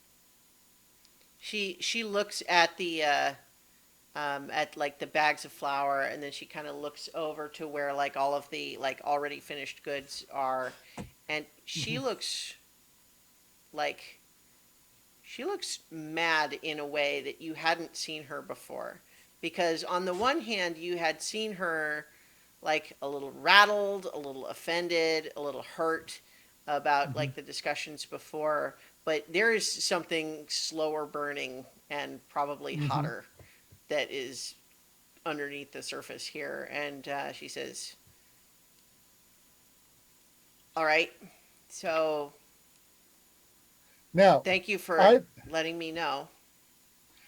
I think it would be worthwhile to try to figure out whether this happened after you got the flour or before. So is it, What do you mean? well, Like, if I I mean, how could it have happened? If you're saying my flour is bad, how could it have happened after? uh Wouldn't it have made sense to test Peppa's bag? No, I think you did. Yes. You tested both, Yeah. and they were both. Yeah. They both. Yeah. Yeah. They okay, were both, okay. Yeah. If we know that it was both, then okay, then Okay, roll yeah. that back. It's like we didn't find it just in your flour. We found it in another bag bought from the same place. So we know that it didn't get contaminated here. It was from the source. And red millet is cheap because it's only fed to livestock. So we're a little worried that somewhere, someone along the line has been selling this in order to increase their profits, and basically not really caring whether anybody got hurt or not understanding. I mean, it's conceivable that someone who didn't know the difference was in the supply chain along the way. And so, because I only heard about this myself just a few minutes ago. Yeah, we need to not only deal with it here, but I've also sent my friends to talk to the flour merchant, because he may also have to destroy his stock if he's gotten this. If this came from a mill, for example, that was a problem. There's definitely somebody has done this. This is not something that happens by accident. I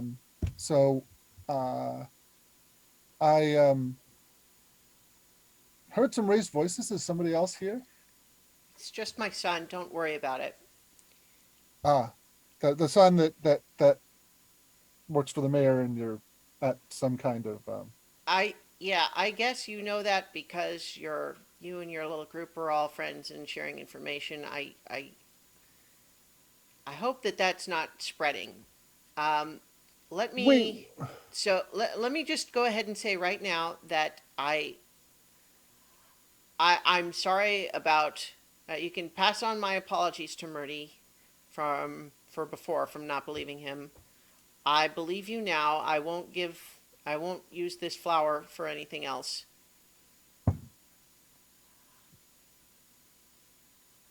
When you say you're going to go talk to the vendor, what do you have in mind? Well, you see, the further up the supply chain we go, the closer we're going to get to whoever did this. And it might be your guy there, but I doubt it, because he probably knows who most of his suppliers are.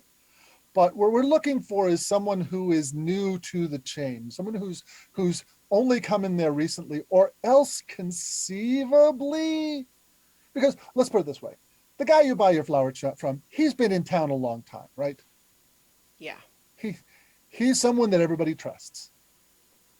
I would think that it's more likely he got duped than he was suborned, that he was sold this stuff and told, oh, just don't worry about it, it'll be fine. I bet that he does not know that there's a problem,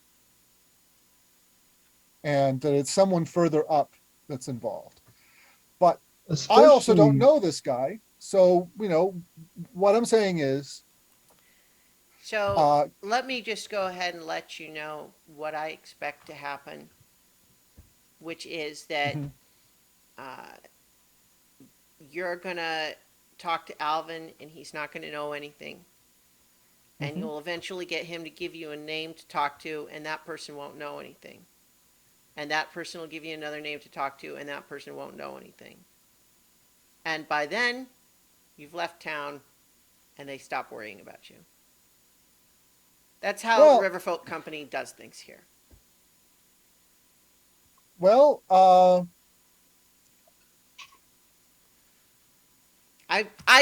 sorry. I'm you know what? I appreciate you for letting me know this. This is something I have to process and think about. So if you don't mind, I guess let me know if you learned something new about it, but you don't have high hopes. I don't have high hopes, and I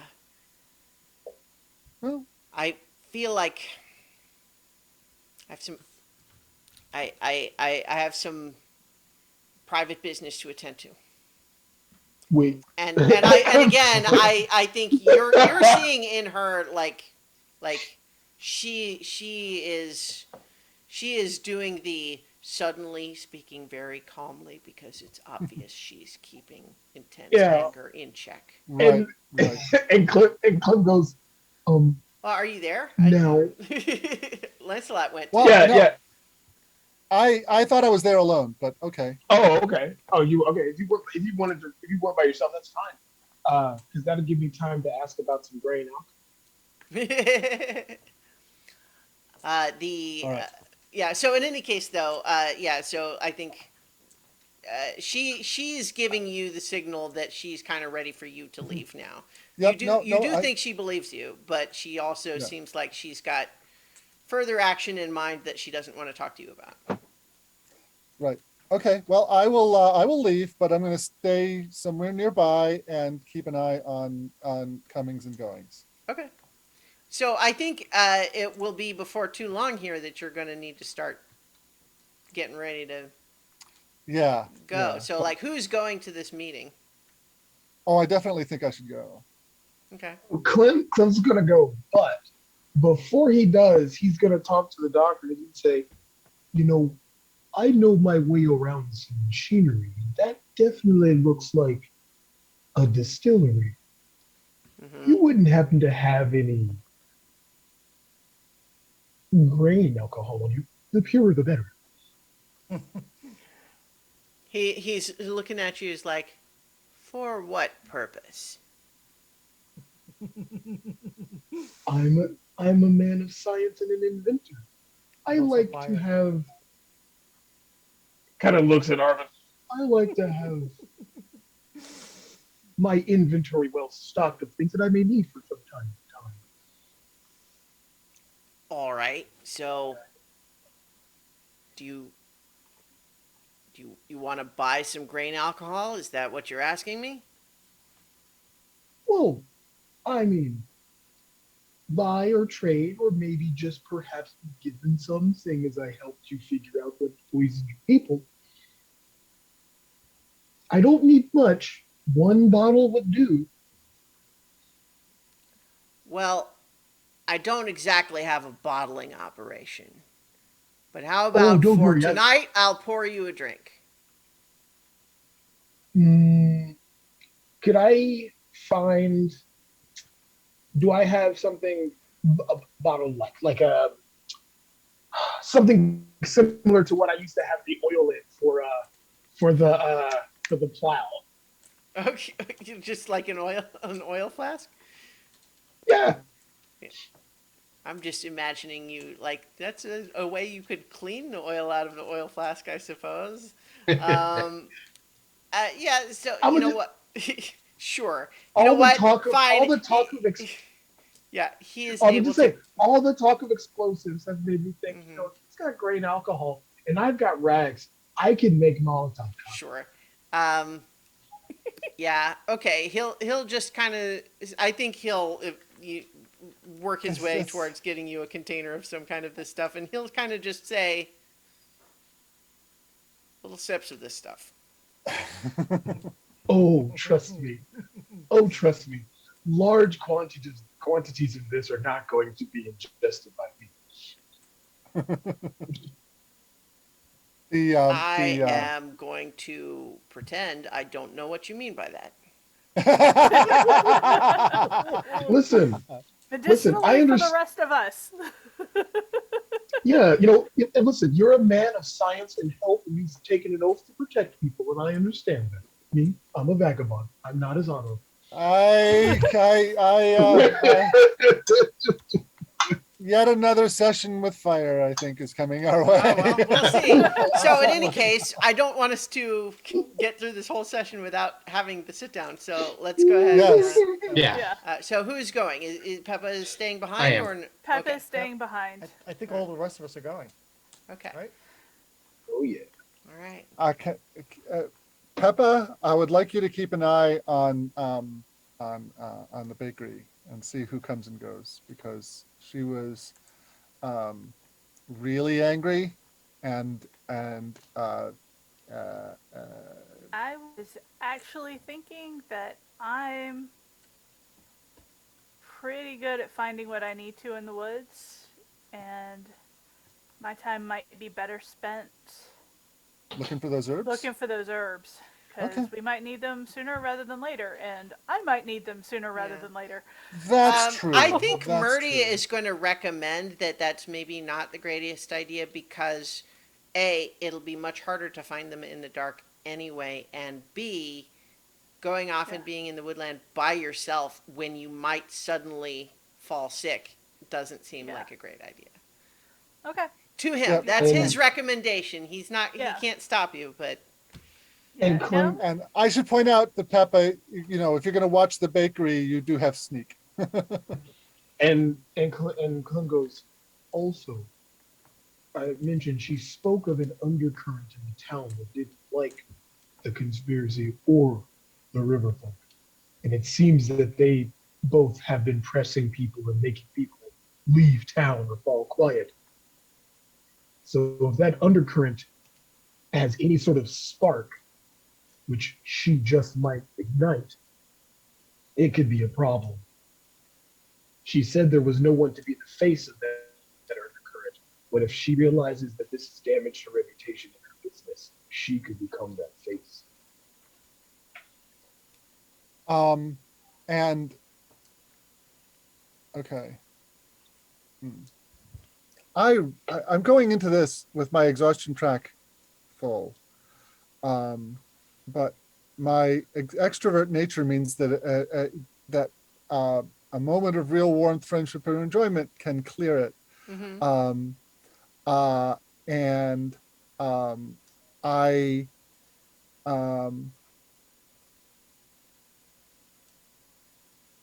first of all, mechanically, do we have time for that? And second of Yeah. all, No, I mean, well, we're kind of hand waving a little bit, a period of several hours, right? okay.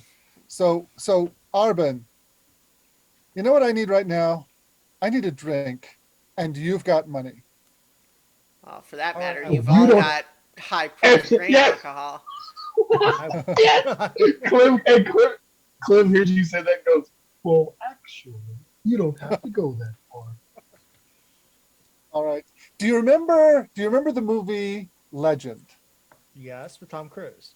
Right. And the bottle of fairy liquor and the little tiny cups that come out for it at the beginning of the movie?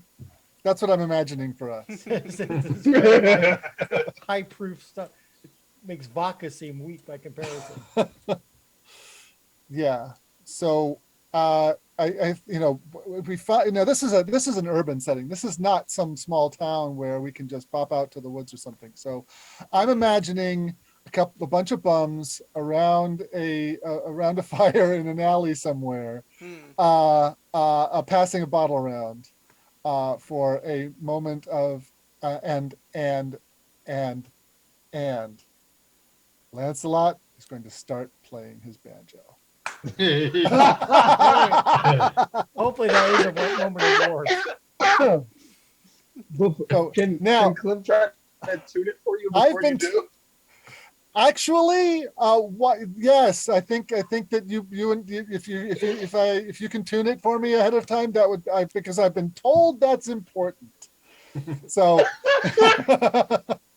Well, I mean, you know, I think we don't need to like do a roll for tuning. Like that was, I think, Right. a reflection of rolling poorly on your very first attempt is all. yes. So Peppa will lean over to Clem and say, do you have like a length of wire yay long? Sure. Yeah.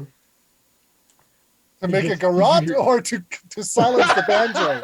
No, to break an arrow in half and put it on your head.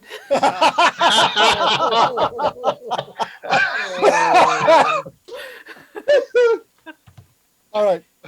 Well, I rolled another finesse check and it was no better than the first time. So so Lancelot is still figuring this thing out. Even now that it's tuned up, it's still he's still It's a work in progress. Even The the work in Wild progress, Stallions yes. took a while Yeah. to get good. yeah.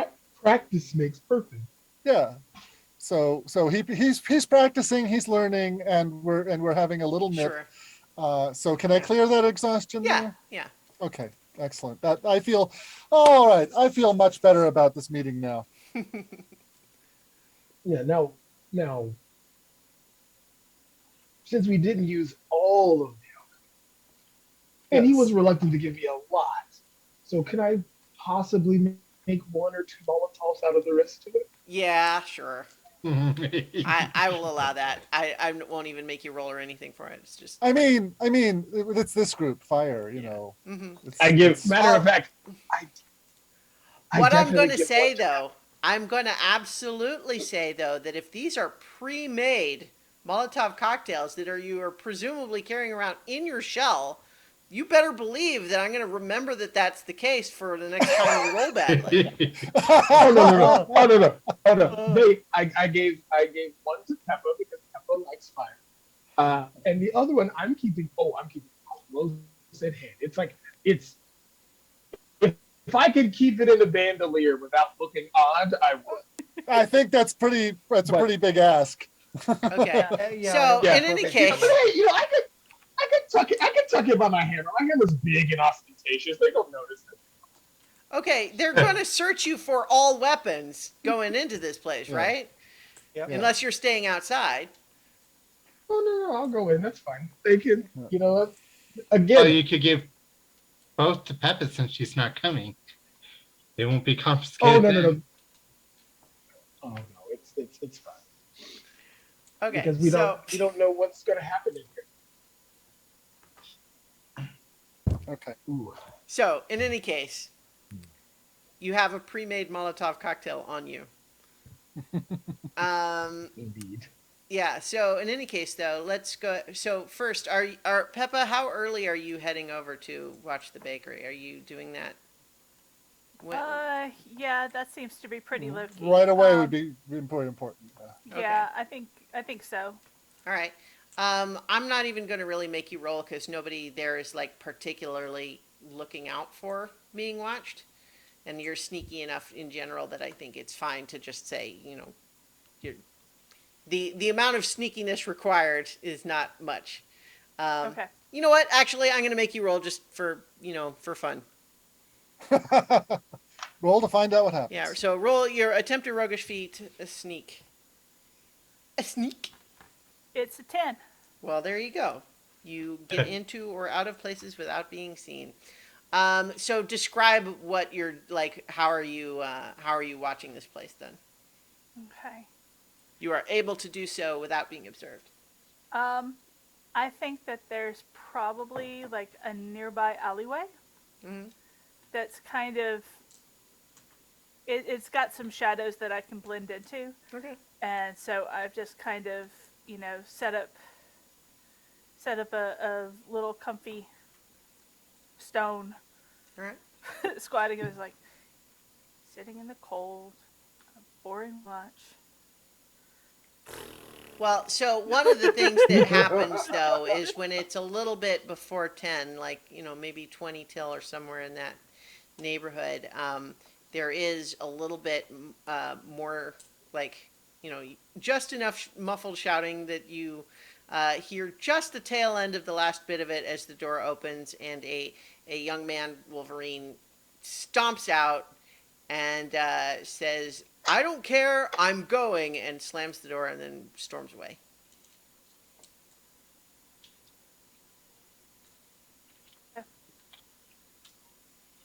Follow him? I'm not gonna follow him. Oh, okay.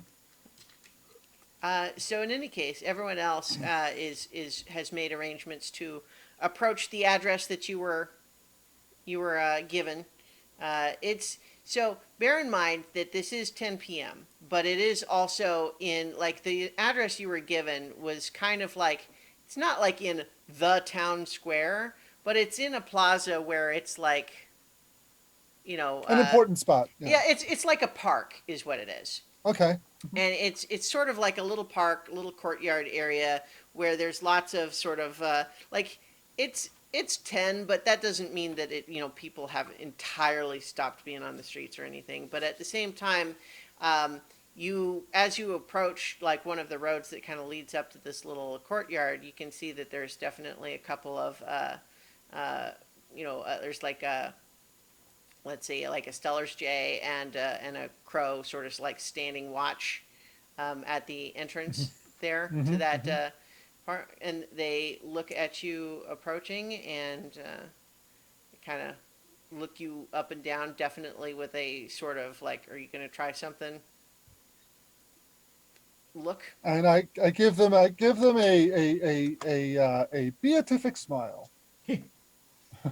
a complete innocence. All right, so you were told you had it explained to you that you would need to, if you know some of you want to stay armed, you're gonna need to stay outside. If you're gonna come in and sit down, you need to let us search you for weapons. Okay, I will hand over my staff and my sword that I have named Fate's Edge, Okay. and I'm going to keep the banjo because So clearly they that's they not are a. looking kind of surprised that you're preparing to like hand them the weapons. They look like they were expecting the muscle with the weapons stays outside, and the leader with who's going to talk goes inside. So like they will You want accept me- them, but it looks to. No, I'm not saying you should do anything different. I'm just saying their reaction is they seemed to expect that one of you was going to stay outside with the weapons. But if you're handing them to them, they look like, oh, okay. Well, I I'll mean- give a glance to Lancelot as I say, shall I stay outside? If you think that's best, here, and I'll Yeah, hand all them. I'll hand them to him. All right. Now they're giving you a look like you guys don't know what you're doing. But they, Yeah. Nigel will hand his staff over to Arbin. You know, yeah. And as the rest of us walk in toward that, I just kind of say, mutter under my breath, and it's like, do underestimate us. That is a perfectly valid thing to do. right? So, Yeah, Clem, Clem whereas, hands, okay, go ahead. What you were he saying? hands, he unhooks his hammer and hands it to Arvin. Arvin, and it's again, this is a very bulky, like unable to be really hit, like well, like Mhm. hammer, like think of like Thor trying to use Mjolnir to, Yeah. to- I think to- as to- they're, for smithing. yeah, I think as they're patting you down, though, there's a point where he kind of grabs your shell and kind of shakes you a little bit, and we hear rattle, rattle, rattle, and it's like, what else you got in there? And so, like a cartoon character, Clem starts pulling out wrenches, pliers, like book that he's written about, like random inventions, vials of oil, like small like mallets for hitting wood. Like it just starts piling up. I think when the pre-made Molotov cocktail comes out, they actually Oh. laugh, and one of them's like, "I like this guy." You're like, well, I'm. Oh, he didn't. Oh no, he didn't pull that out. Well, no, okay, they will find it if you don't. I mean, they are Oh, they're searching going. it. Oh, they're, They are, okay, that's yeah, fine, they're yeah. not. So So- the monastery was a little more polite about it. These guys are not. yeah, he goes. I wouldn't drink that if I. Yeah. So basically, the only way anyone would be able to try to get a weapon through here is if it has the hidden tag and you are marking the exhaustion to hide it. That's the only way you're getting a weapon inside because they're being very thorough. Nigel doesn't have anything he hasn't already handed over, so Okay. Let's see. How about this? Arbin, please make a cunning roll for me.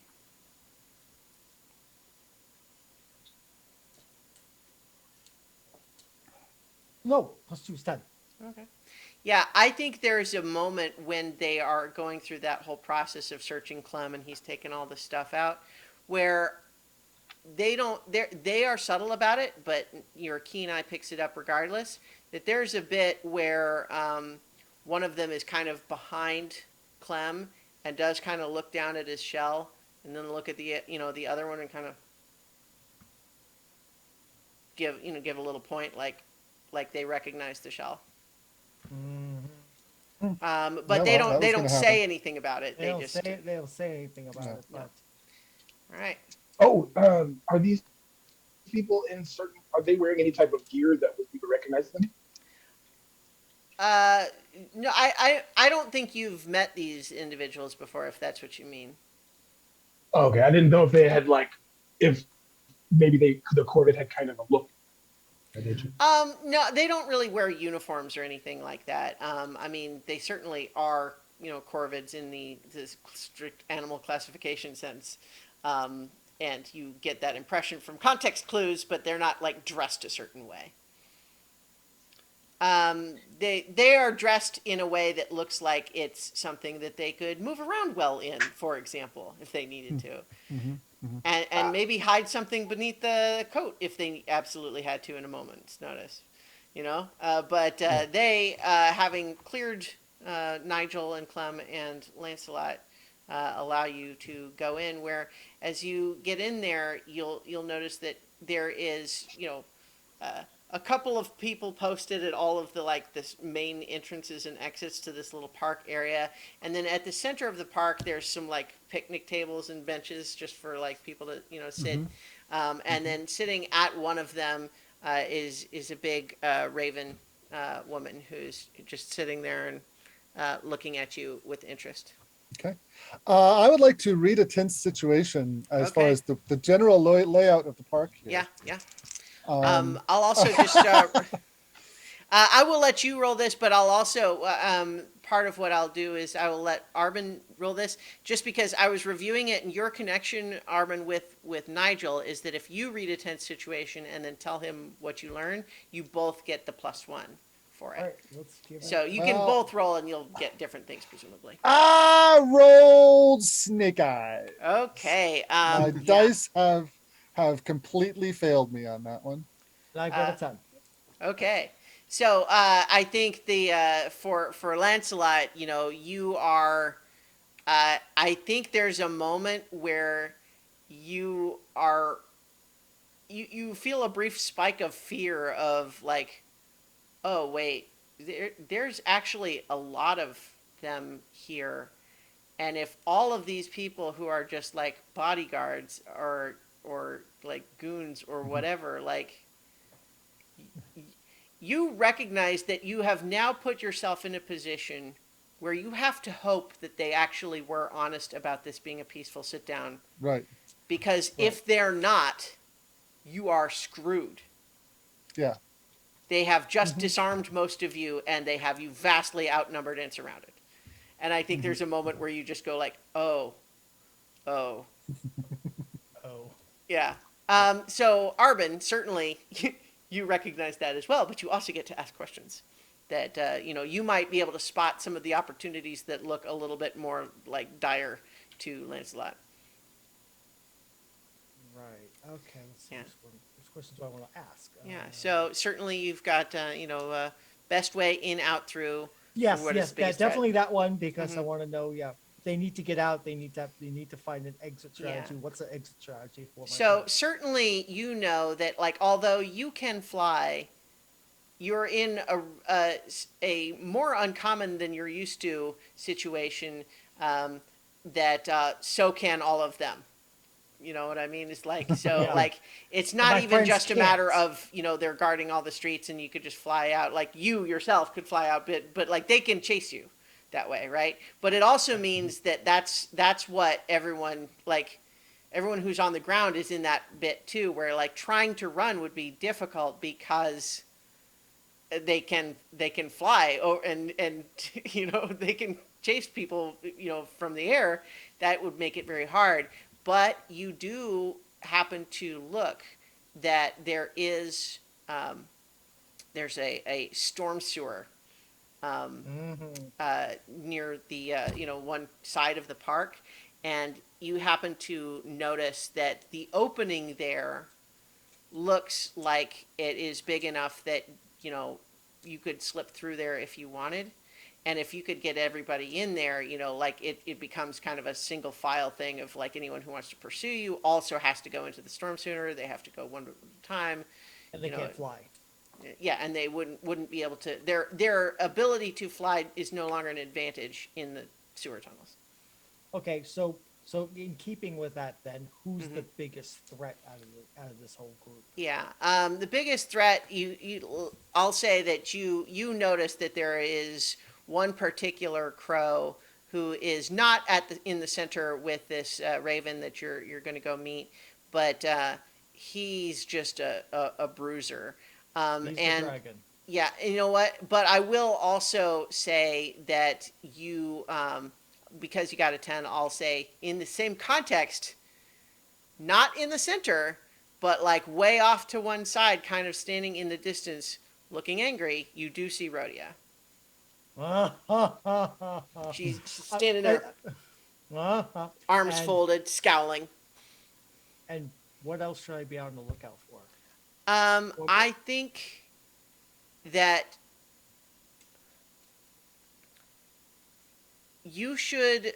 So, what I think your impression is, looking at all of this, is that right now, as far as you can tell, this idea that this is a peaceful, just talking sit down, everyone here seems more like that is what they are here for. These people guarding the streets don't look like they are setting up an ambush.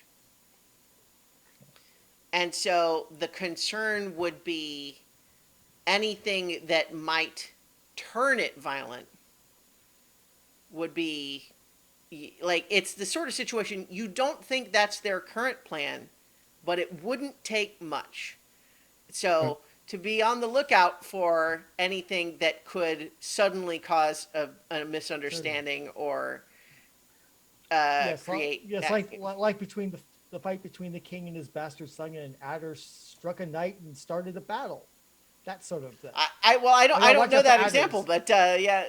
Arthur and Mordred. I was Okay, trying to- sure. Trying to file the serial numbers off, but yes, Arthur Yeah. and Mordred. Well, so I was thinking like it could even be more along the lines of like the two armies facing off, and then but just like, you know, they've been ordered not to fire, but one guy's too skittish and he lets an arrow fly, right? You know. Exactly. But yeah, so the idea, I think what you're on the lookout for here is that right now, it does not look like it's about to turn violent, but it wouldn't take much to change that. Right. Okay, that's good to know. All right. Yeah, they So are very that- prepared for that to happen if something More else prepared than initiates it, we but it are. doesn't look like Yeah. that's the plan. Uh, All right, so I think as you are, as Lancelot, Nigel, and Clem are heading in, I think Arbin, you kind of whisper some of those well, I details whisper, to yeah, Nigel, whisper that like stuff to you know, Nigel, so, if yep. if it goes bad, run for that storm sewer and go down And I that will way, cover and them, you know, yeah. like and look out Rhodia's for you know here. for that guy, Yeah. and Rhodia's over there, and just don't Don't start it. You can't start a finish fight. And I can't finish this one. Yeah. So as the three of you are walking in towards this raven, she gestures to the benches across and just says, And I will sit down where she gestures first, you know, kind of right directly in front of her. "Welcome. I am very glad you decided that you are willing to have this sit down with me. It makes things lots easier." Well, I'm always interested in talking. I like Well, it. I am very glad to hear this. This is something that is not always found, this quality, in people in this line of work. But it makes many aspects of the job easier if we have someone who understands the virtues of communication. And in the interest of communication, I will express to you that my primary question for you is why? And I I suspect would- that you know what I am referring to. I would like to figure someone out. Okay. Go ahead and roll with charm. I rolled a 12, There and you I have go. a +3. Nice. That's pretty good. Yeah, so you, of course, have 3 hold, and you can spend that hold while having the conversation to, you know, ask the questions. And is your character telling the truth? What are they really feeling? Right. What do they intend to do? What do they wish you would do? How could I get your character to blank? So after giving her an appraising glance, Mm-hmm. the first question I want to ask out of my hold is, how could I get your character to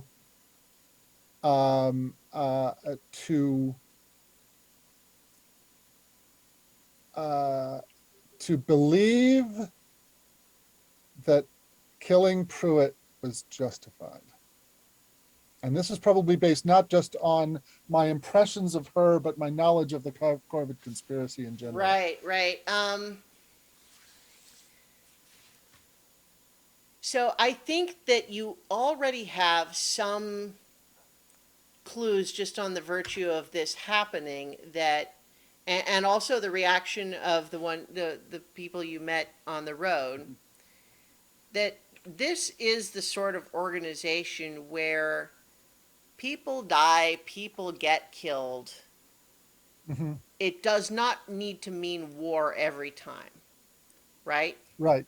The why matters. Yeah. And so I think in this context, the fact that you're having this conversation at all suggests to you that there is an answer to her question that Right. would not result in her feeling like you all need to die, right? Yeah.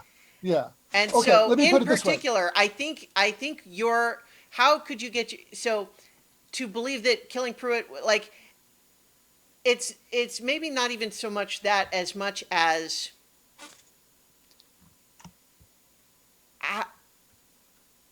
it would be more okay, like regardless of the reason. Mhm.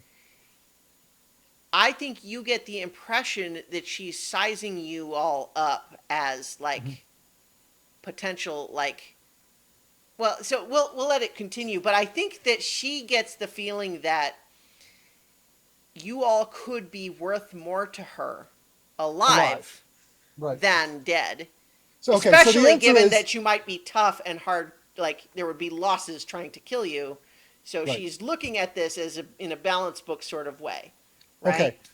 Um, do I judge from that information that telling her that it was a personal matter between Pruitt and a member of our crew would be the kind of thing that would be in that direction? Yeah, well, I think yeah, that's more likely to be helpful Okay. because, in particular, I think the gist you get is that what she wants to know is, were you working for someone else?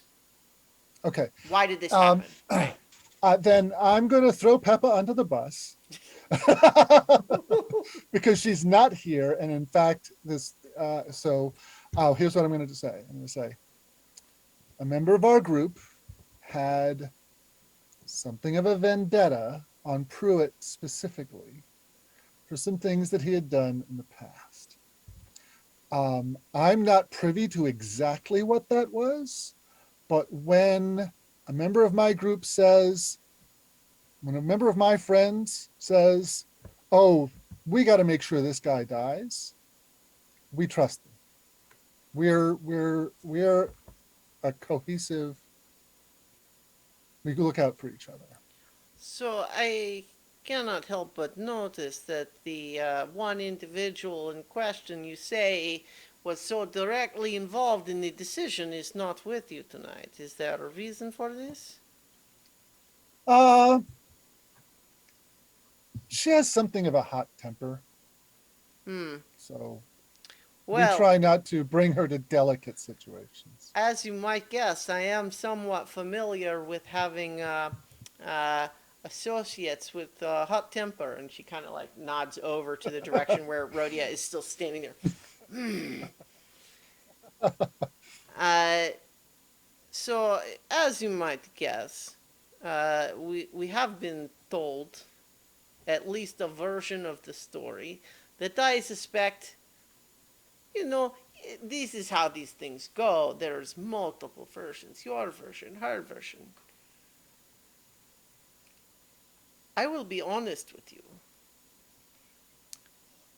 Pruitt's death does represent to us a quite significant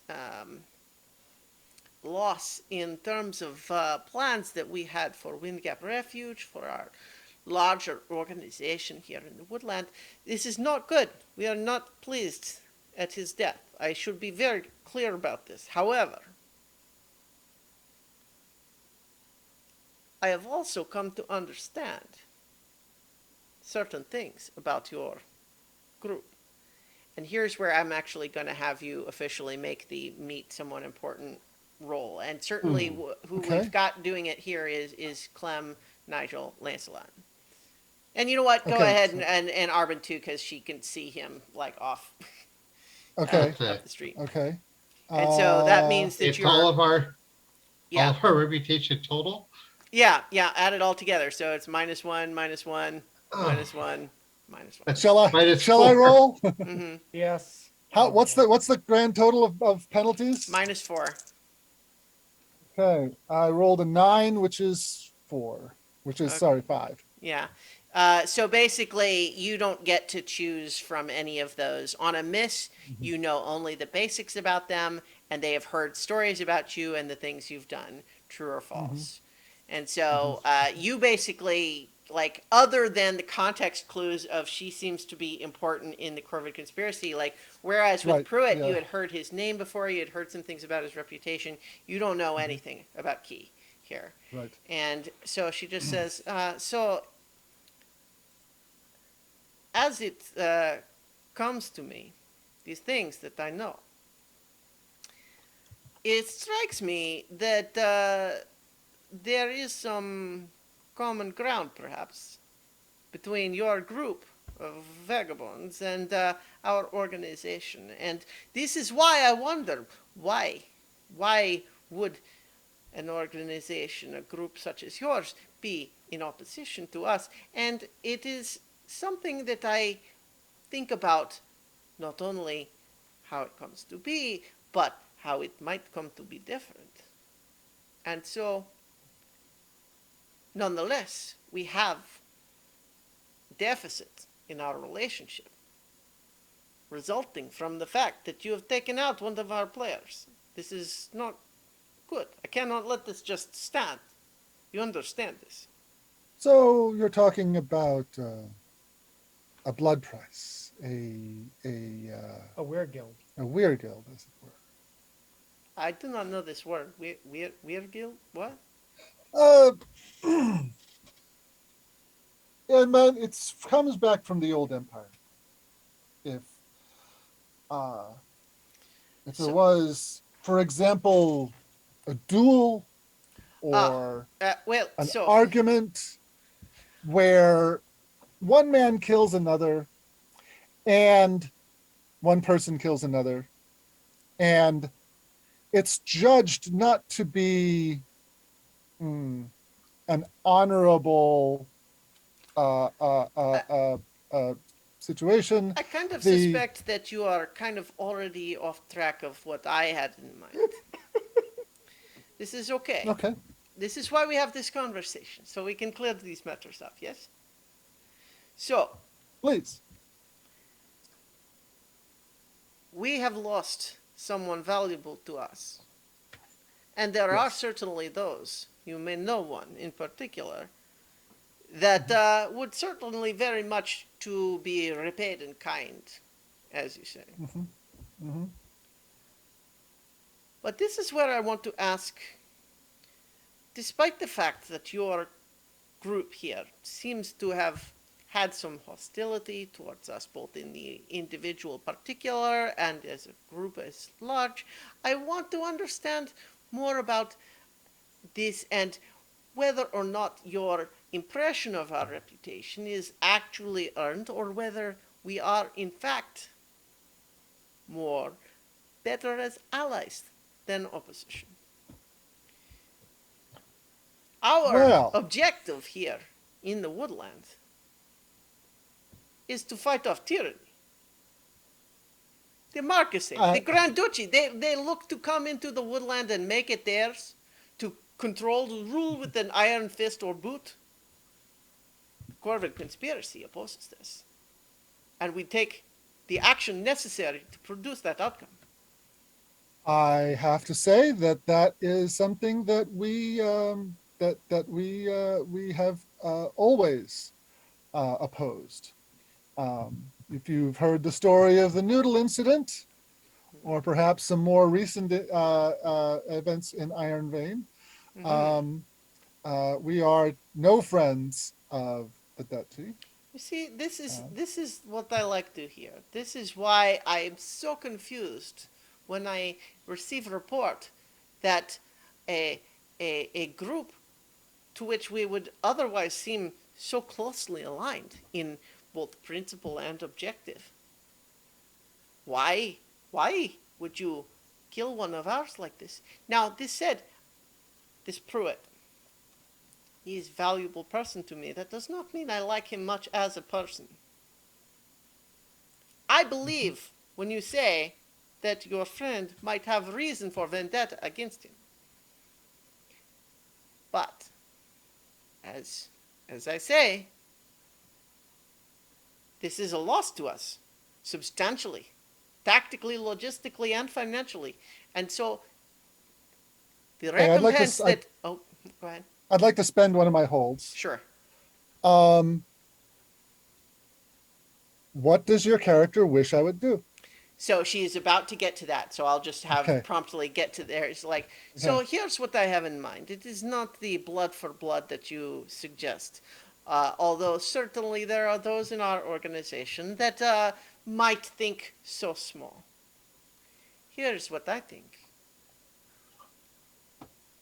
If we are, as described, aligned in our goals, then perhaps the way for you to move forward, in our estimation, to make the books right as it will, is to do a job for us, a job for which our common interests are aligned. All right. Well, it would depend on what the job is. But what do you So have in mind? when Is you it against- say that it would depend what the job is, I want you to tell me what you mean by this. Oh. We are, as you have noticed from our history, opposed to tyranny. Hmm. We have,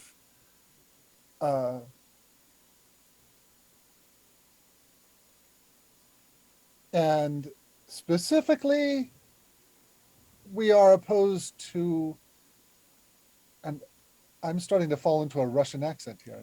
I don't know why this would be. Why could possibly be triggering this response from you? We mostly want the people in clearings to be able to live their lives in peace. So something that compromises that. We might ask for something else instead. This is where I feel I'm not being understood or communicating clearly, because, as I say, our organization is devoted to this. This good. principle you describe is what we are all about. Excellent. So Then I think that as long as we are in agreement on that, then we can work together. So let me be clear then. It is the denizens that you favor in this. I can We promise tend to, you yes. that this job, if you do it well, will result only in Marcus 8 casualties. I think that that there are then we can I think we can agree on that then. So, And if it involves a certain amount of mayhem, I'm sure I can convince Papa to be on board. well, Does this mayhem- require subtlety, is what I'm saying. This is an interesting question, because it seems to me that subtlety is a double-edged sword, because on the one hand, you get, with a lack of subtlety, with the mayhem, as you say, you get attention. Mhm. You get On the other hand, fear. you get attention. Yes, you get caught. You get killed is what is through the other side of this coin, yes? Yes. So the blade rather. So I guess what I would say is that the level of subtlety is up to you, Okay. but if anyone gets caught, it's you that gets caught, not us. I understand completely. We do this kind of thing on a fairly regular basis. Do you? Well, we did have a client in Wind Gap Refuge, after all. Not Wind Gap Refuge, in Iron Vein. Iron Vein. Yes, we were. That was that. Our most recent adventure there was in fact contracted. I can't say who, of course. I'm going to ask that you say.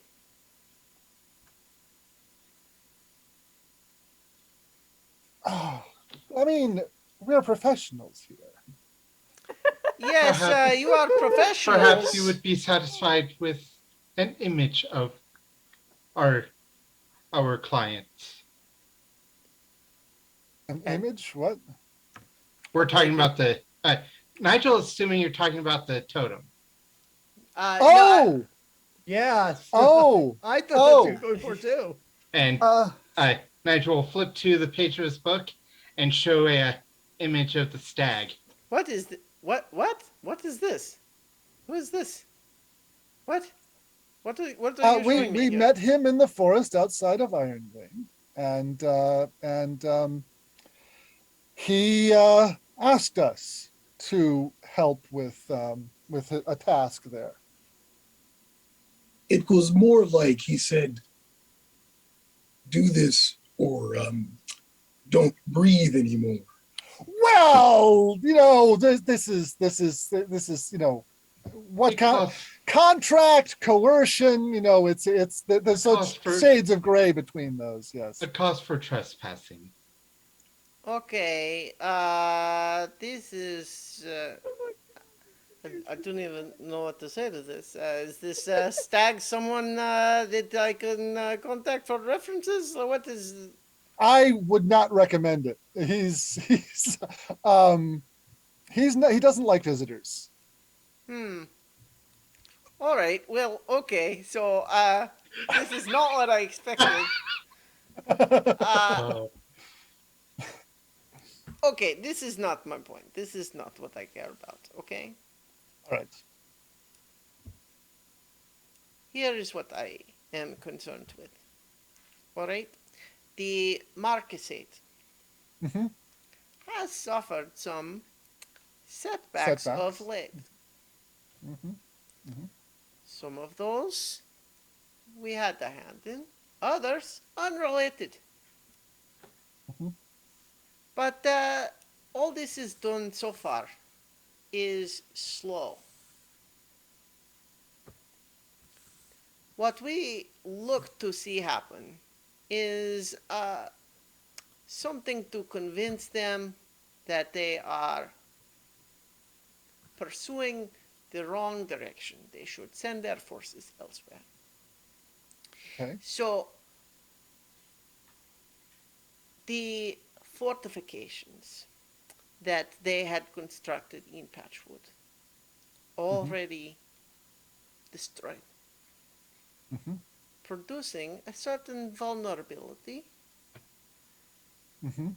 They currently have a count in place at this clearing, overseeing the repairs. I think that person needs to die.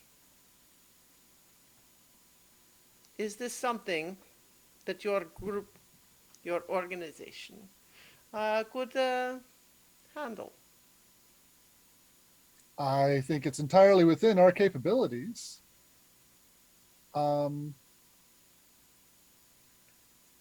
And I think I can convince the other members of our group that it's something to do. Yes, I think we can do that.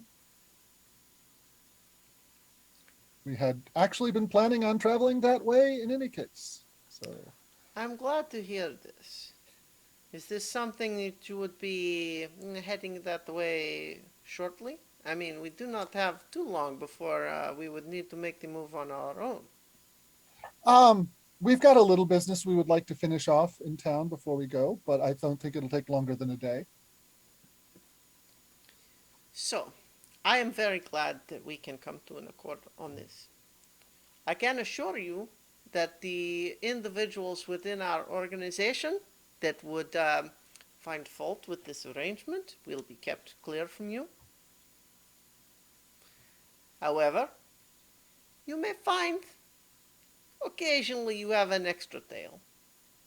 This is part of the arrangement. As long as it looks as good as this one, I'm fine. He waves his tail around. Yes, well, you follow my meaning then. So Yes. we will not babysit you, but we will be watching. Mhm. If All this arrangement we discuss can be made to come into effect, then perhaps we have discovered we are allies, not enemies, and the messy business with the unfortunate misunderstanding with Pruitt can be so much water under the bridge. All right. Well, it is a pleasure doing business with you, man. She shakes your hand. She looks to Clem and Nigel. Clem shakes her hand too. Yeah, Nigel as well. All right. So we go back to Arbin. I'm assuming our one friend who's mugging in the corner is not happy. Well, no, I mean, she's over there scowling, and as you start to get up to go, there is definitely a, like holding up hands, like, what? And then she, like, stomps off in the other direction. Well, Okay, she'll be so back. head back to Arbin. Well, Well, Arvin, the spirit carrier. So you're alive. That's good. yep, we need to assassinate the count in the name of the clearing that is Patchwood. Patchwood. Yeah, it's the one Uh, that's north of Sundell. Right. So Marcus territory. Yep. Yes, it is. I thought you Okay. would be. I thought you would be okay with that, given. your Yeah, it would be like it's like throwing Clem into Riverfolk country. We'll see what happens. It could be real interesting. Mhm. Assassination, you say? So, Yes. is this open, bloody, or secret? I mean, what? We are permitted to make it as there's much mayhem as we like. With Okay. the associated understanding let's that go. we bear the associated risk. Okay, Yes. so the price for what we did to Pruitt is we got to kill the count. Okay, Mhm. it could have been worse. They could ask Yeah. for one of our heads.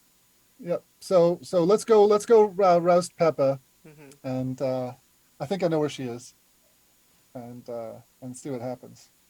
Okay, here's all So- your stuff back. That as he straps his sword back around his waist and takes up his staff. Let's go find Peppa. And so as we come up to the bakery where Peppa is waiting. Well, Um, and so Peppa, nothing else happened after that. The one left, like you just like.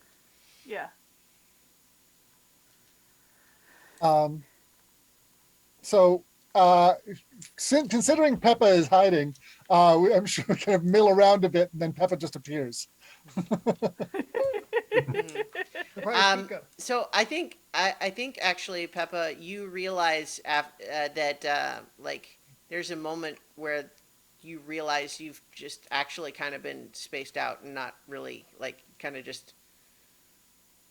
Wait, I think she what? actually fell asleep. Yeah, yeah, and so I think that it again under the circumstances, knowing rather than just kind of, I feel a little tired. I think you are starting to feel like, I definitely feeling a little bit woozy. Yeah. I imagine after get to visible area around the bakery, no visible sign of Peppa.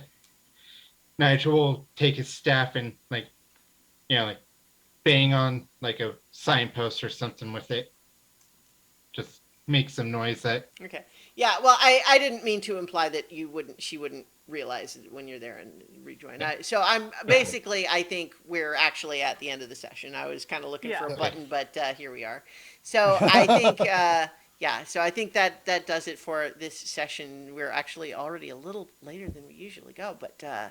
I'm glad we got through that scene. So Yeah. let's Yeah. quickly go through drives.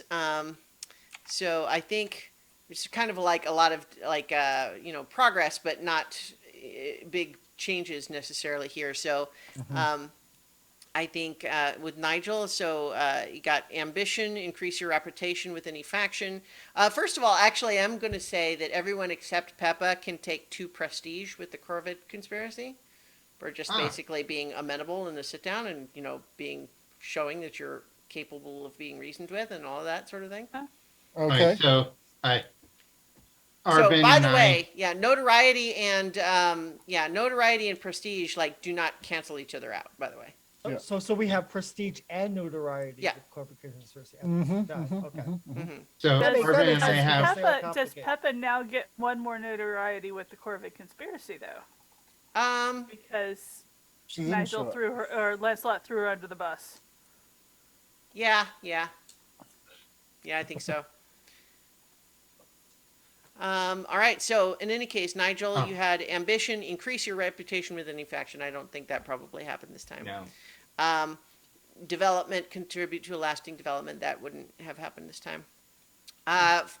For Arbin, folk hero and wanderlust wouldn't Nope, not this qualify time. this time. For Lancelot, let's see, Peppa both have wanderlust and anti-militarist again, which wouldn't qualify this time. And then so I don't think anyone has any this time. Clem How has- about Clem's mysteries? Well, so I think you're in progress with that, right? Like, so Okay, you've okay. you've all kind of figured out what it might be that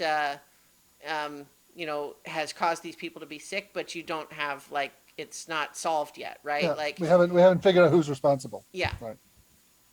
So I think that'll do it for this time, though. Yeah. So, And now we've got a time limit. We have to Yeah. solve this mystery before we have to leave to go kill a guy. mhm. And I do have to ask Nigel's connection with Arbin changes notoriety and prestige gain Oh, that's right. We do. We get, Yep. we get if that we're double. seen together. Mhm. That's right. We So, each get 4 the prestige. two- Yeah. Yeah. Prestige was that before? Yes. Okay. All right. So, okay. That's- That's a good relationship.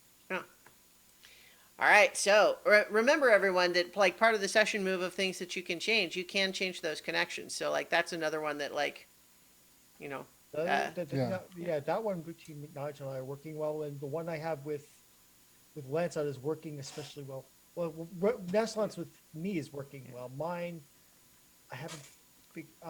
So in any case, we're gonna end the stream now, but we Yep. can everyone No. can keep talking Yeah. about this off the stream. But in the meantime, good night, everybody. Good Good night. night. Right.